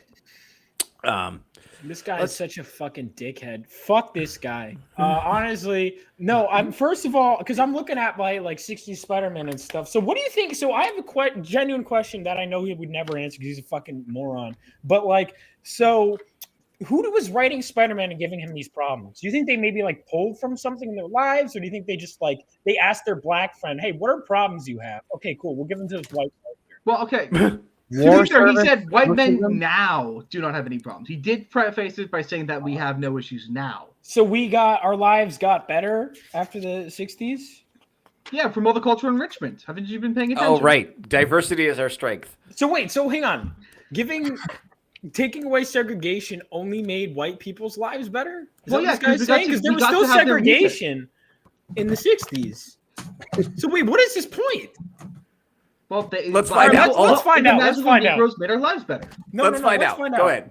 I'm or sure are it'll you make it. finding relatable? Now, the way that I view white men looking up to Peter Parker as a superhero or as their favorite superhero, it's not the fact that they see themselves in this character or they relate to his struggle, is that they try to live through that character, if that makes any sense. No, it It's like doesn't. subconsciously they know they don't struggle in life, so vicariously living through these fictional characters is the closest thing to that struggle. But they don't have the mental or emotional baggage that comes with that struggle in real life. Or at least not in the same way that us black people do, or people of color in general. Now, when a Based on black what woman information can you say that? Okay, so African myths, we can just throw those the fuck out then, right? Because that's how you impart. Because that's how you imparted values to your entire tribe or group or whatever. Those were your heroes. Those were the people that you drew your courage from. Those are the people whose stories warned you of certain behaviors to either emulate or to run away from. So we can just throw all storytelling out the window, period, because apparently this motherfucker decides that white men bad or something. Dude, what people don't experience loss unless you're black. White people are immortal. They literally do not die. I wonder if this motherfucker's favorite superhero is Black Panther. Which, by the way, dude, you can't identify with him because you're not a fucking prince of a fake African country. Also, Black Panther is, by the way, this is one of the things that bothered me about the movie. You could tell they were projecting liberal values in the character. The character Black Panther is like extremely right wing. Like he was, he's like Wakanda first. Get the fuck out of my country. Yes, he's Black Trump. Yeah, no, he's a nationalist. Borders. No, yeah, he's an extreme nationalist. We're not sharing it with any of you, even other Africans. Fuck all you. We're keeping it to ourselves. Also, we're keeping our country as locked down as humanly possible. Like that's Black Panther. Vaughn also said the most important word here, and it's exactly what's wrong with these kinds of people. Projection. He doesn't have any struggles. He doesn't have any problems in his life because he knows the privilege of being a swaggy young teen. He has all of these amazing what? That he's given. Hang on, are we gonna gloss over that? Whatever IGN said about Miles Morales. Yeah, exaggerated swagger of a black exaggerated swagger. Yeah, he's got the exaggerated swagger of a black teen, and he's living this wonderful life, and he wants to have problems. He wants to be discriminated against. He wants to be hated based on his skin tone, but he doesn't get this negative treatment, and so he assumes that white people also don't get any white treatment and want to have struggles and want to have problems. So he's projecting his own need for discrimination onto them. Need for discrimination is crazy but true. Like it's a fetish. You need it. They kind of fetish it. Well, because and Vagabond, you're probably more equipped to speak about this than most of us. But I think we can all just notice patterns. Like the entire black culture is predicated. It revolves around this entire idea that they are oppressed. Even though, like, then granted, some people do. And we all can admit that some people face different problems than others, and that's perfectly fine to admit. But their entire cultural identity revolves around this idea that they're oppressed, even when they're not. Like he's this guy he's pretty nicely dressed. He'd probably be welcome in any coffee shop or Starbucks or walking around. He probably wouldn't be harassed. But because he is black and he's probably been programmed more often than not by his culture, by his world, by his social media presence to see himself as a victim, therefore he has to wage war on everybody else because he has this imaginary boot on his head keeping him down. Therefore he cannot live in peace with other people. He has to wage war on everybody for some stupid reason. Well, it's mostly a modern thing. Okay, because like we all, how many of you all seen Sanford and Son in here, right? Sanford and Son? Yeah. Mm-hmm. Oh yeah, I grew up on the show. Yeah, so like Saffron and Son's a good example of why this is a modern issue. So whenever the show's filmed, right, Fred Sanford, he's not the most successful person, but he's successful enough. He owns his own house. He has his junk business or whatever. There's an episode where he needs to go to a dentist. So he goes to the dentist, and the dentist they give him happens to be a black guy. And in his own mind is, holy shit, this Negro is about to fuck me up. Let me go get a good white doctor, a good white Jewish doctor or something like that. And so So he goes out of his way to get this white man to be the doctor, and the white guy's like, wait, hold up, let me get you the expert, because I'm not the expert in this field. Fred Sanford's like, okay. And then he brings back out the black doctor, which he was discriminating against. Can anyone else noticing that clearly Vagabond lives by that example with going to the white McDonald's? Yeah. So what the thing is, it's like the thing is I blame I'm gonna put more blame on the government, is because again we're in a thing where it's, hey, there's this group of demographic of people, let's make them always seem the victim, and we're going to treat them as such. So you got the welfare state, and I always bring up the whole what was it, by Walter Williams, that documentary is Good Intentions, and where it's like, hey, these people need resources because of slavery, blah blah blah, let's give them a boost, and that has made problems worse. That's why our minimum wage keeps going higher and higher, and there's less jobs out there because we're not allowing people to get up on their own two bootstraps anymore.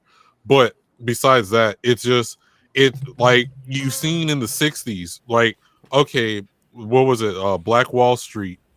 They love to talk about Black Wall Street, and they're like, oh, Black Wall Street was destroyed. It was fucking rebuilt. And what happened then? None of those Negroes were complaining.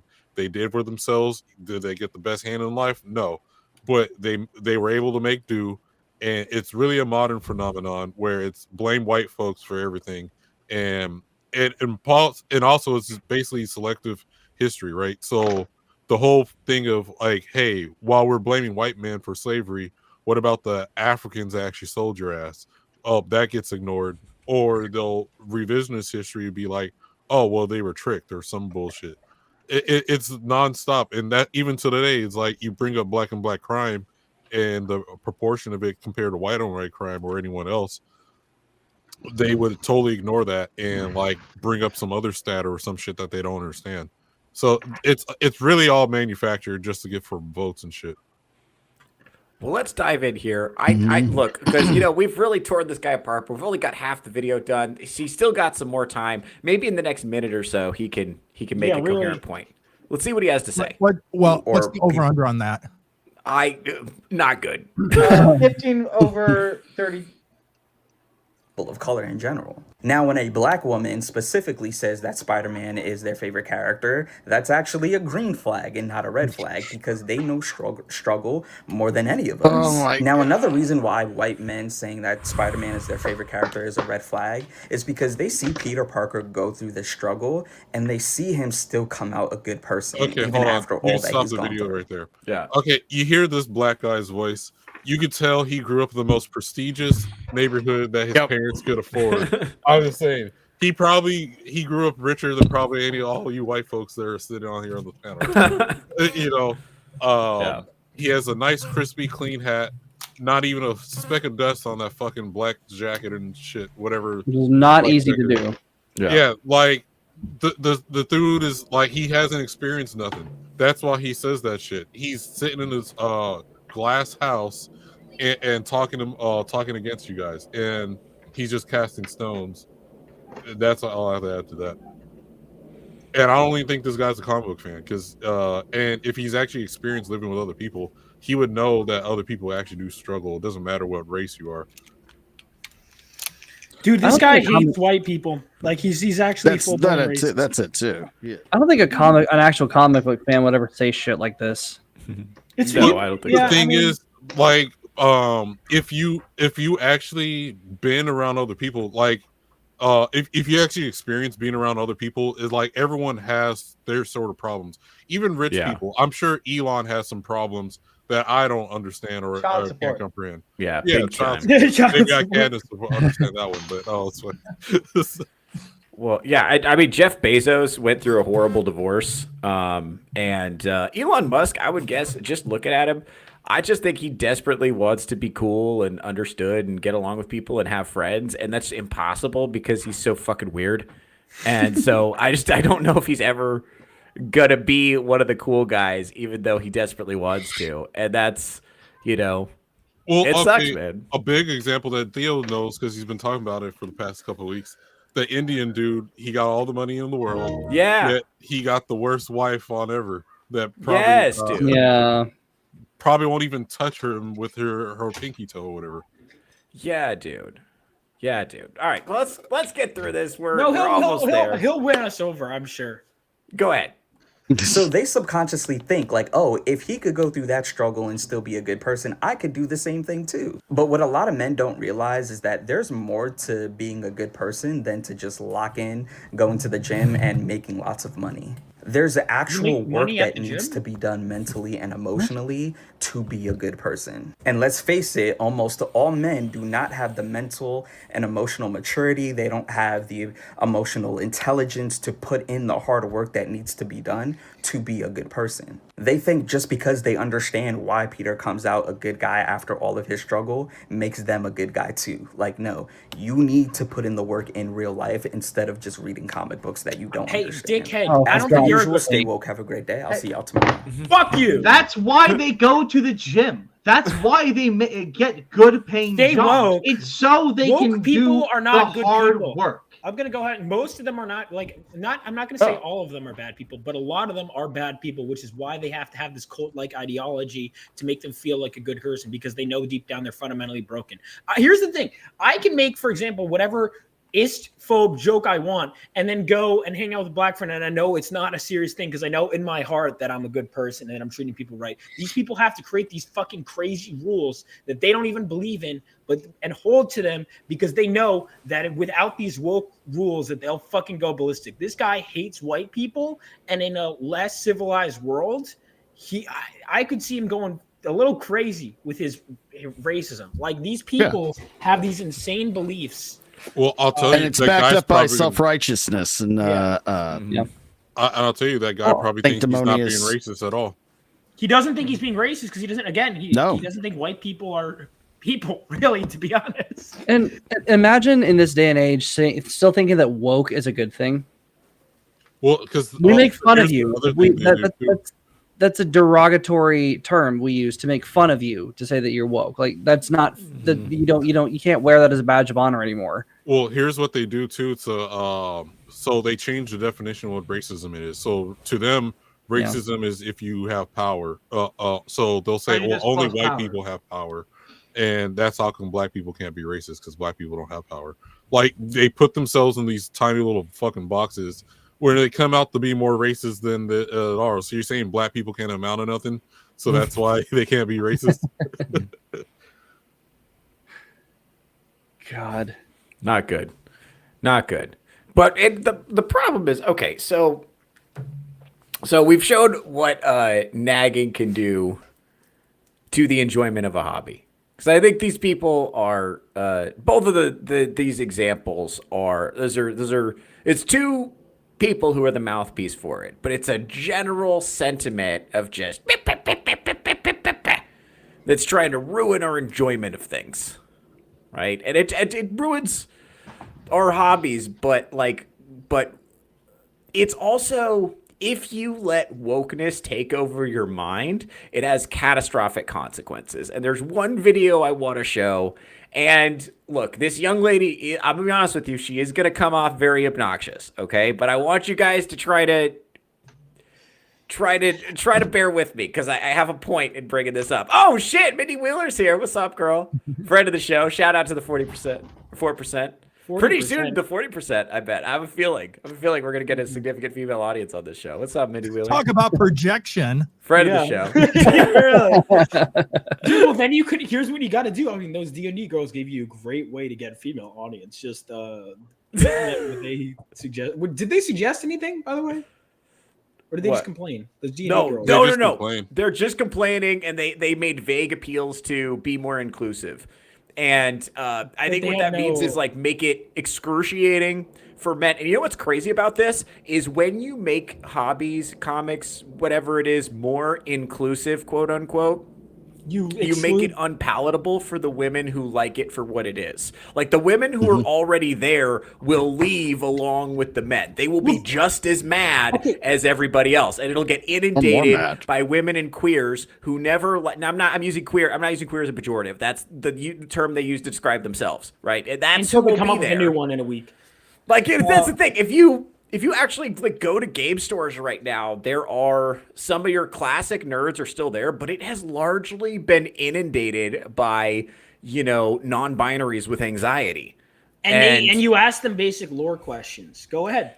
Yeah, go ahead. And they don't know. And it's like, the thing is like D&D can't just be like you say whatever you want and it happens. Like the rules are what give the game stakes and purpose and meaning. And the like a lot of these people, it's like that when you see the games these people describe, they're like, my character is a magnificent drag queen in a dress and clown makeup, and this game that I'm playing has no combat in it. It's just we're all just gonna get on our party dresses and we're gonna go to a party. And we're that sounds insufferable. The amount of women that I've seen on Instagram just begging for a masquerade side story for their D&D campaign it's irritating, and it's so many of them. They dress up as my character. Like, oh my god! They did a 12-issue fashion show for the X-Men.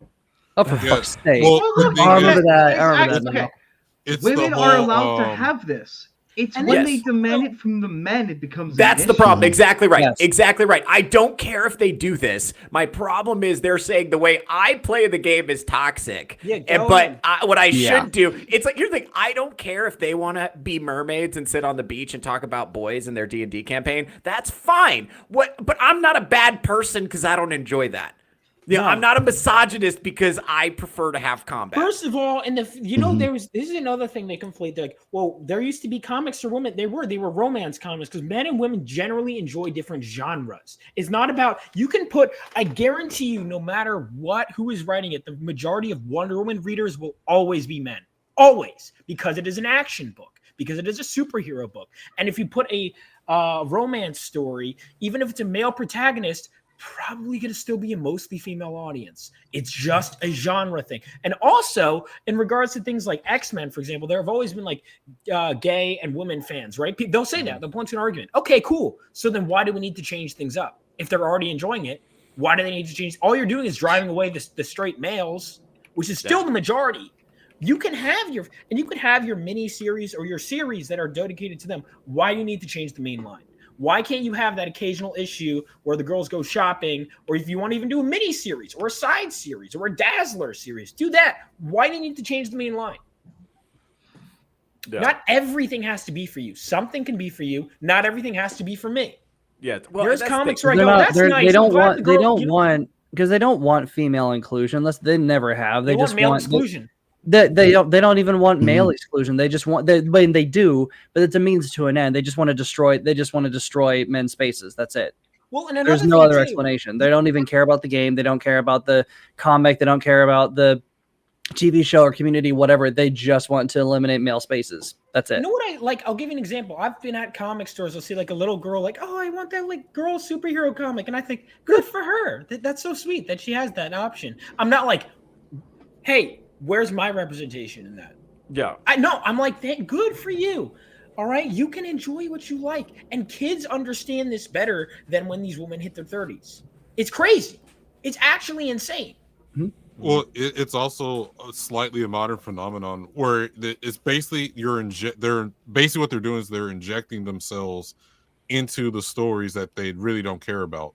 No, right? not at all. So they get in these positions and we're like, okay, this blah blah blah is not gay enough or whatever, right? So let's like for instance, one example I always use is the Digimon community, right? So Digimon transform and they got their Digi-evolutions and they can go back and forth or whatever, right? So a lot of these guys now, they were never watched it as a kid or any of that.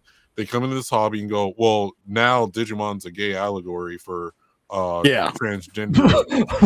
What? No, I'm dead serious. You can go to these groups and like they'll whatever Digimon character we'll put the little cotton candy flag on everything and shit, and like they all do the same shit. but like they failed to understand which you guys remember that Lego test that they did a gendered study. Well, they did two ones. They did a modern version to disregard their original gender study, but the original one showed how boys and girls play differently. How boys usually try to become the characters, as the girls try to kind of be interject themselves into the characters and make the characters like themselves. Yeah. This also affects the kind of fiction that men and women prefer. That's why every woman's novel now is an unremarkable mid that has like porn star sex with the most amazing guy ever. Yeah. And that's because that's what women are putting themselves in the story. Like, I'm an unremarkable mid. I could get a fairy creature with a 12-inch dick to fall for me because she could do it. And if I, an unremarkable mid, could do that in anime, then, by the way, shout out to the Unremarkable Mids. Sponsor this half hour, Unremarkable Mids. We wouldn't be able to fill up nightclubs without you. Yes. All right. Minotaur. It's kind of interesting. Well, it's kind of interesting how men will look at excellence and strive to become that. Women will look at excellence and strive to bring them down. Yes. But that's weird to me because men, I think we have a much better understanding because even if we never reach excellence, we will still grow to be content to live amongst the normies because we recognize that most all of us are just normal dudes and everything that we see in front of us is just we'll probably never obtain the Ferrari or the yacht to sail it out to Greece or whatever, but we'll make peace with that. We'll at least be like, all right, you know what? Fine. I can be happy with my general surroundings. I can find a little niche in life to carve out. And that's perfectly fine. Women can't seem to do that. They always seem to have to pursue and claw and grab and bite and tear down. They can't seem to just be okay with their lot in life.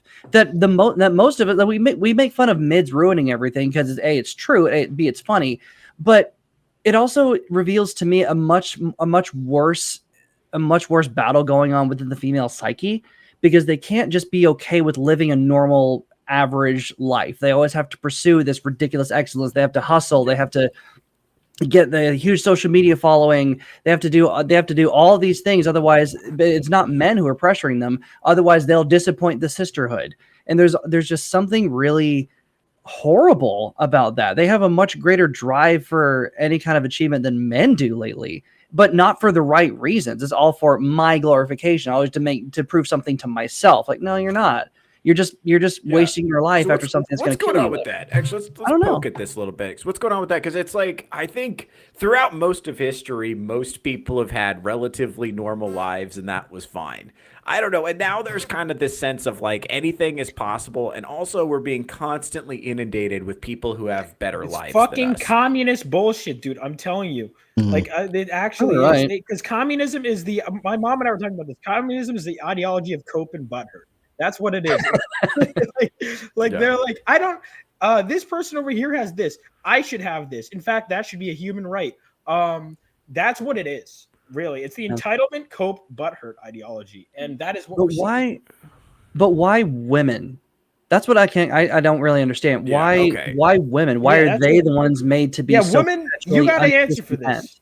Okay, so some of it is that women are more susceptible to brainwashing than men. It's not that men are not susceptible. Like obviously, you've got limp-wristed fucks like that last guy. But normally they do it because they want to have sex with women. Susceptible to brainwashing, and they're also the sneaky fucker strategy in evolutionary biology, where they're pretending to be, no, I agree with everything you're saying, babe, and so that she'll put out right. So that's part of it. But there's also the other thing is that.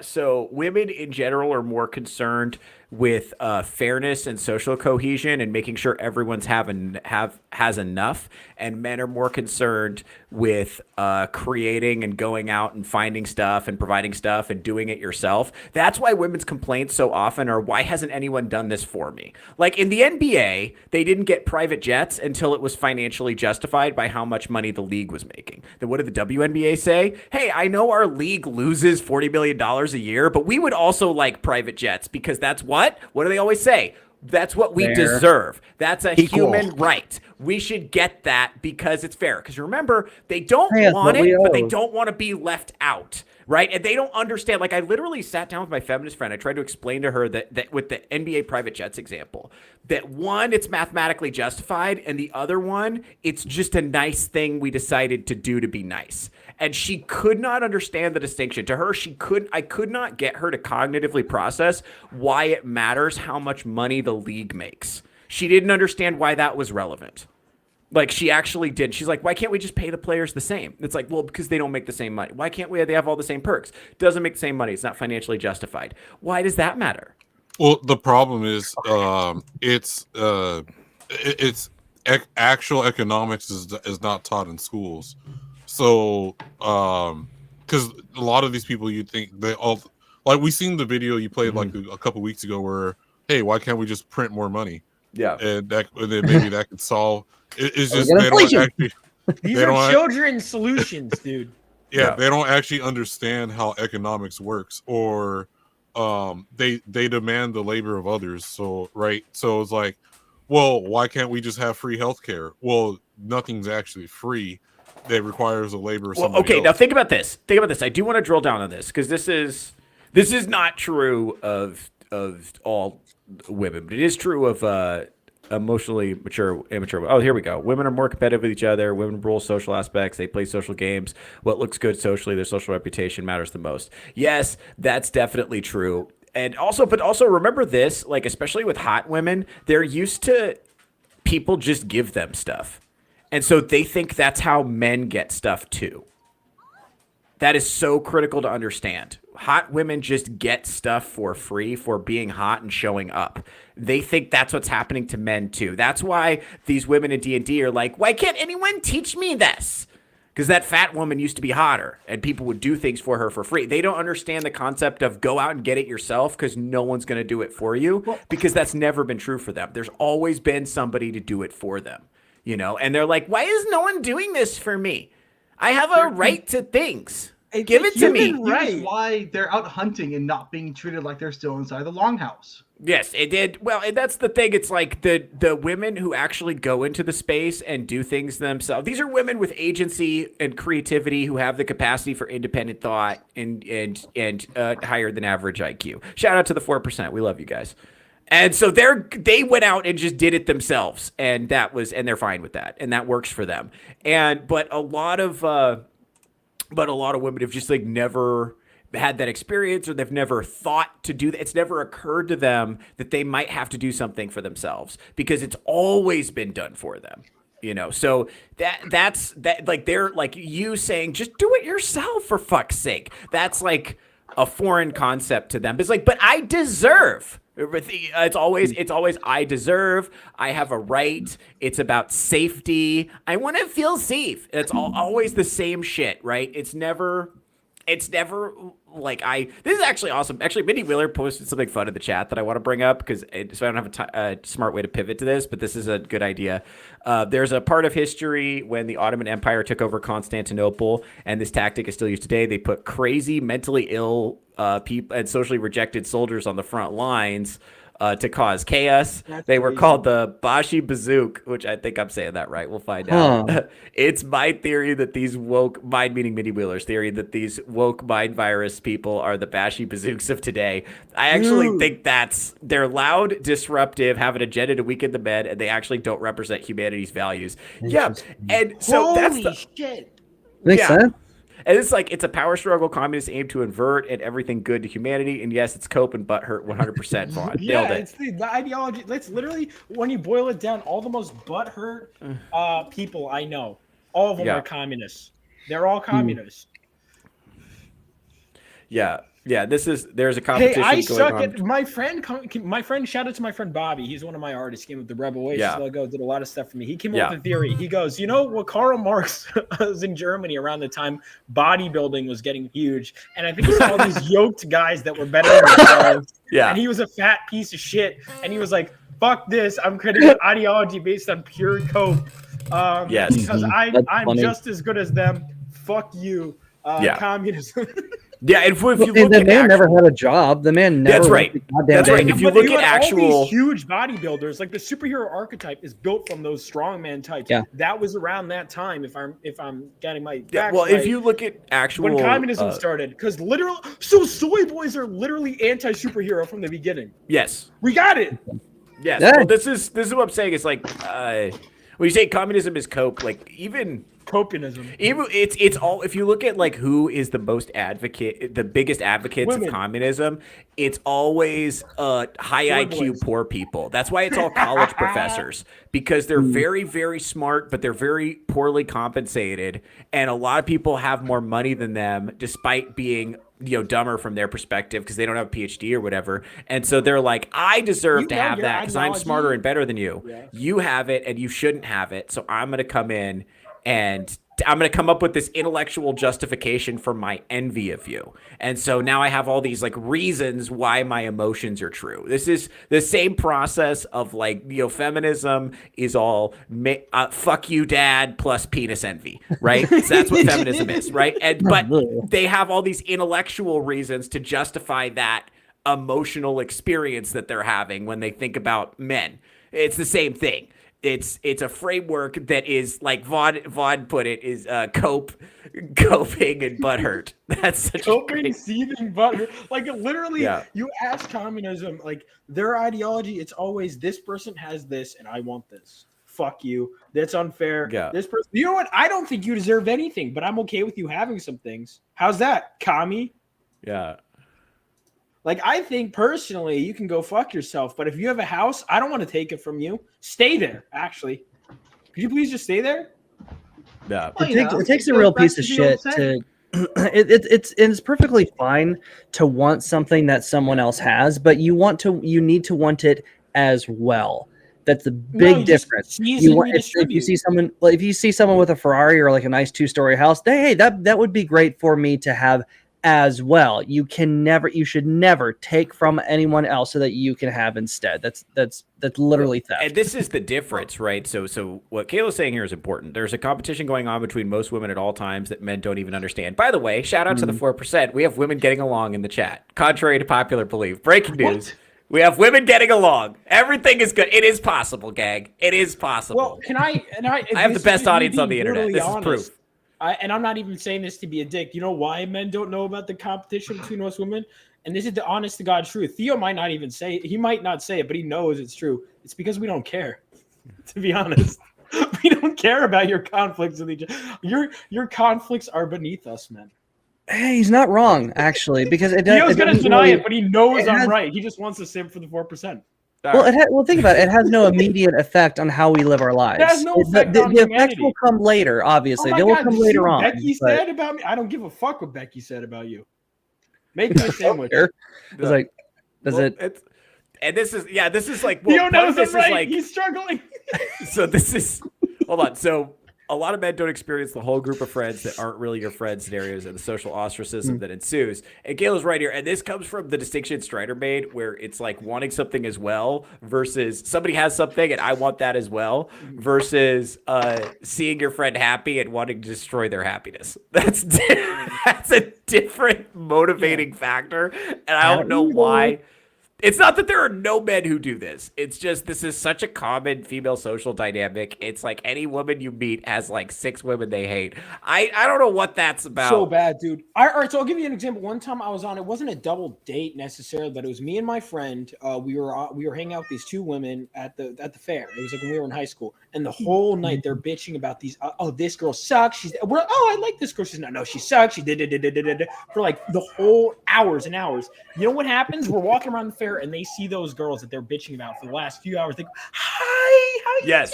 And my friend and I, we literally looked at each other and we're like, all right, you want to go? Yeah. And we just left. We didn't even say goodbye to them. I'm like, are you fucking That's just part of the deal, unfortunately. Like, just men how will they be are. like, fuck you. Yeah, fuck you. Oh, that guy's pretty cool. Yeah, I actually like him. That's just like it sucks because another thing too is like women struggle to let shit go. Like men can have conflict and then squash it and then keep it pushing, and women can't do that. It just has to go on. It has to turn into a lifelong blood feud that gets passed on to the next generation for some reason. I don't know why that is. Well, by the way, this is good. It's because men's conflicts have consequences. Hmm. If me and Vaughn want to keep beefing, eventually we're going to start punching each other. And Well, when I mean, Vaughn that's and going to be start punching hard. each We're other, pretty far apart. eventually, it's a long time. Eventually, Yeah. Yeah. Remember, you're coming to a certain con near me, so. Oh yeah. Oh wait. So you're gonna. So he's gonna be like, hey, yeah, you could stay here for the weekend. Ours is gonna like bear trap me as soon as I walk in. But no, when two men fight, men can die. When two men get into a fight, someone is going to get injured if they do not know when to stop. When women fight, yeah, she can scratch, she might bruise you a little bit, but women aren't really going to kill each other in a fight. But it's also men can fight it out, like literally physically fight, and then be like friends again by that weekend. Well, it's because after the fight, you've drawn the line, you resolved the issue, and you knew where the line was. Sure, two men can fight and then keep going once one of the guys are down, and that's a bad man. Women aren't ever going to knock the other woman down generally, so the fight doesn't have a natural conclusion. Dude, I remember getting into like, it wasn't a full-on fist fight, but it was like a little like hit, and then we kind of like stopped in high school. By that weekend, we're hanging out. Like, you know what I mean? Like, it's like guys will just sort that shit out. Women will be like, I'm still not over that. When two men and then fight, it's like a fucking 60 paragraph lore for what happened, and I'm like, Jesus. Well, it's interesting. The way that men solve conflicts. If you the way that, because you think about that little hit, and it doesn't go anywhere from there. What is the first hit? The first hit is I'm taking out my aggression on you. The second hit is a direct response to that, saying here's what you're in for if you keep going. But also that accomplishes, we both got our hits in. We both have made a statement to ourselves, and we have both been able to make a statement to each other that this could go further. We are both capable of continuing these hits if we don't like chill out and go our separate ways. Well, so what happens in the male mind right there is figuring out the cost benefit analysis. What benefit will I draw from continuing this fight? I could get my ass kicked. I could start missing teeth. I could have a black eye, like all the stuff. I could probably die, as Arsa said. If anything, because we recognize. Can we bring dueling back also? Unrelated. We've seen this on the political stage too. So the Trump and Elon, right? With their little feud. They fought, then they got over. But this is actually important. Caleb makes a great point. Shout out to the 4%. The 4% has been cooking today, by the way. Every time. Shout out to the 4%. They've been cooking today. I have the best female fan base on the internet. If only there were other people with an internet fan base that had as cool of women following them as I have following me. That would be great. Oh man. Anyway, so you don't care. This is directed at Vaughn, I assume. You don't care, but you should pay attention, because then you won't be thrown off by men that act like bitches, because there's a lot of men that are playing female games in certain areas of the internet. Vaughn, I know you've had experience with this. I've experienced this in comedy. There's a lot of spineless, weak-chinned, sniveling men they're often in the arts. who are engaging. Yeah, we're engaging in many such cases. In female strategies of getting people together, gossiping about people's reputations, shaming them. You're crying over ribbit.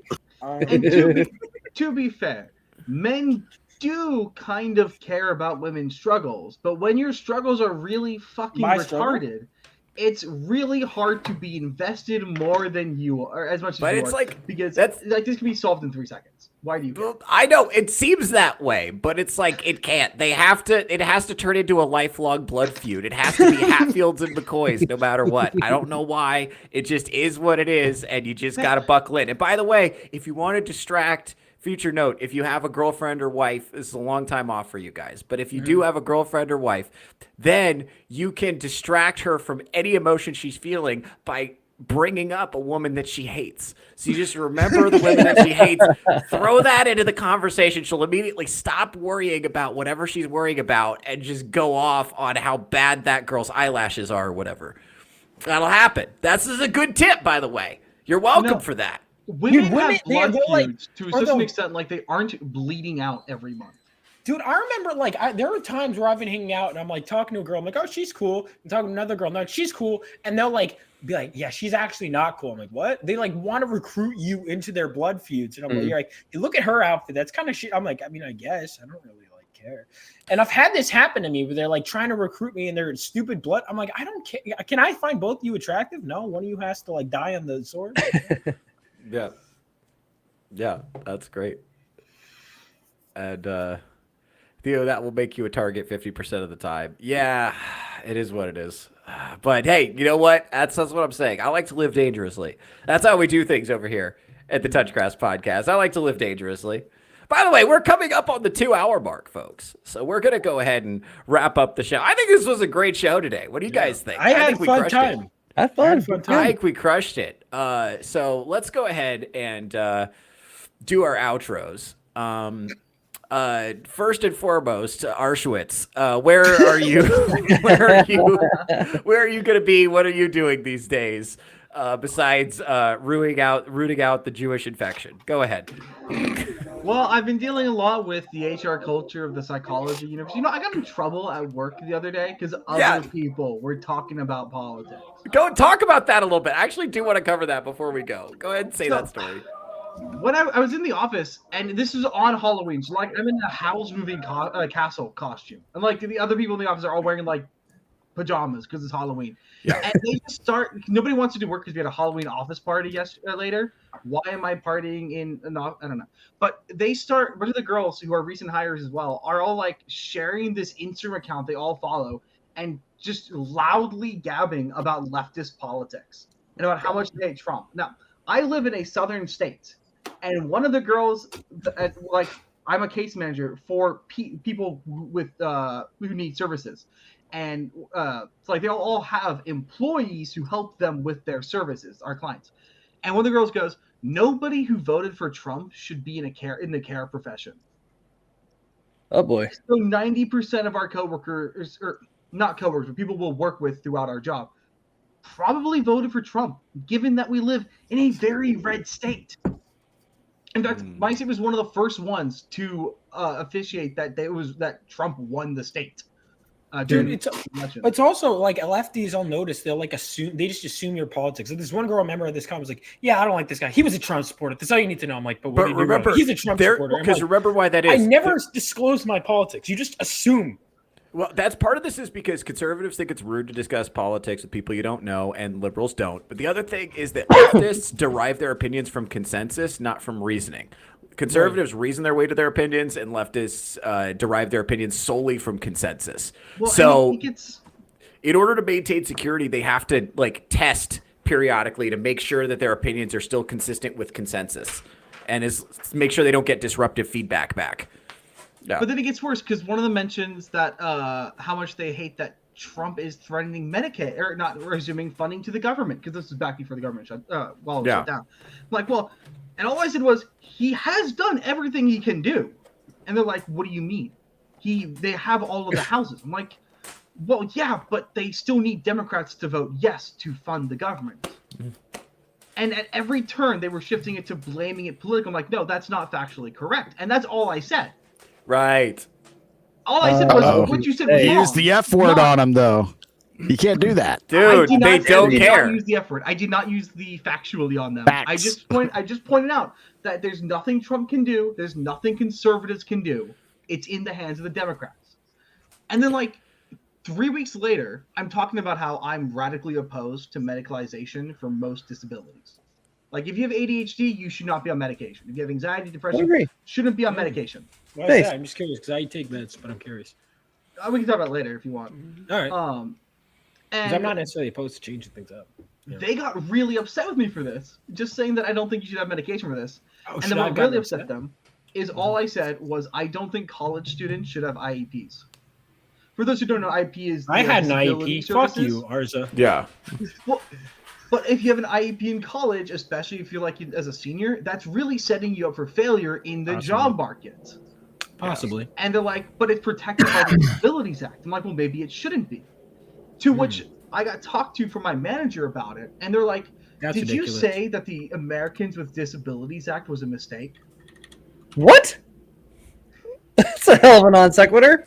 Wow. I did not say that. That is not what I said. There are things it did that are a mistake, but it was relayed in this game of HR telephone that I said the Disabilities Act was a mistake. Not that I think there are things it did that are a mistake. Yeah. This is horrible. Minnie Wheeler coming through with a banger. I think it's best nowadays to start thinking of politics in terms of communism versus humanity instead of left versus right. Many politicians nowadays play on the left versus right, and they're playing those same female gossip rumor games that you mentioned earlier. It's not clear left versus right anymore. I think that's definitely true. Instead of left versus right, the more accurate measure of government is 100% power on one side and 0% power on the other. Yeah, it's shut up, bro. Chill out. Maybe I'll do a video on this as my grant can return, because I'm not posting to YouTube right now because I'm too busy working in the big boy world, unfortunately. Right. So I'll come back to YouTube eventually. So just follow me on X, follow me on YouTube, follow me on Instagram and Rumble at Arzachats, and you'll know as soon as I upload, because I'll be posting again. Party time. All right, the Runaway Vagabond is here. Now, you have a show that you do. What kind of stuff do you talk about on that show? What's going on over there? Oh, so tomorrow at 8:30 p.m. Eastern, 5:30 p.m. Pacific, I will be hosting my show, I Swear It's Not Hentai Podcast. And then I'm also preparing later this December, I will be hosting a panel at AWA, or Anime Week in Atlanta. I Swear It's Not Hentai panel. So nice. So basically, so I just talk about weird, obscure anime and other weird topics related. I got a big cast of guests. Theo's on there, even though he doesn't watch anime. And I disturb people with weird, obscure anime. So if you're a gooner, non-gooner, if you watch anime, hate it or love it, tune in tomorrow. And then later tonight, I will be playing Among Us with Anime for the Homies. Among Us? Among Us. Among Us? All right. And Strider is here. Strider, what kind of stuff, when you're not defending the behavior of the Nazis during World War II because it was economically necessary, what do you do on the internet? Well, first of all, way to give the game away. But you can find me here on Touch Grass, and also you can find me on the Weekly Rose Gallery, which will be tonight, I believe. So I'll be there. I'll be there as well. Excellent. Very cool. Iron Oxide, my partner in crimes, foreign and domestic. You are actually the host of the Weekly Rogues Gallery, as well as other shows and stuff. What kind of stuff do you get up to? We're getting back into the swing of things. So the holiday week did kind of push everything back as far as the other shows, but we're coming back tonight with the Weekly Rogues Gallery, 4:30 p.m. PST over on my channel, joined by most everybody here. Anybody in the chat, we are looking for a guest this evening. We had a last minute cancellation due to the holiday, so we're looking for a guest. If we can pull one in, we will we'll have a guest. If not, it's just gonna be a laid back show anyway. So come check it out.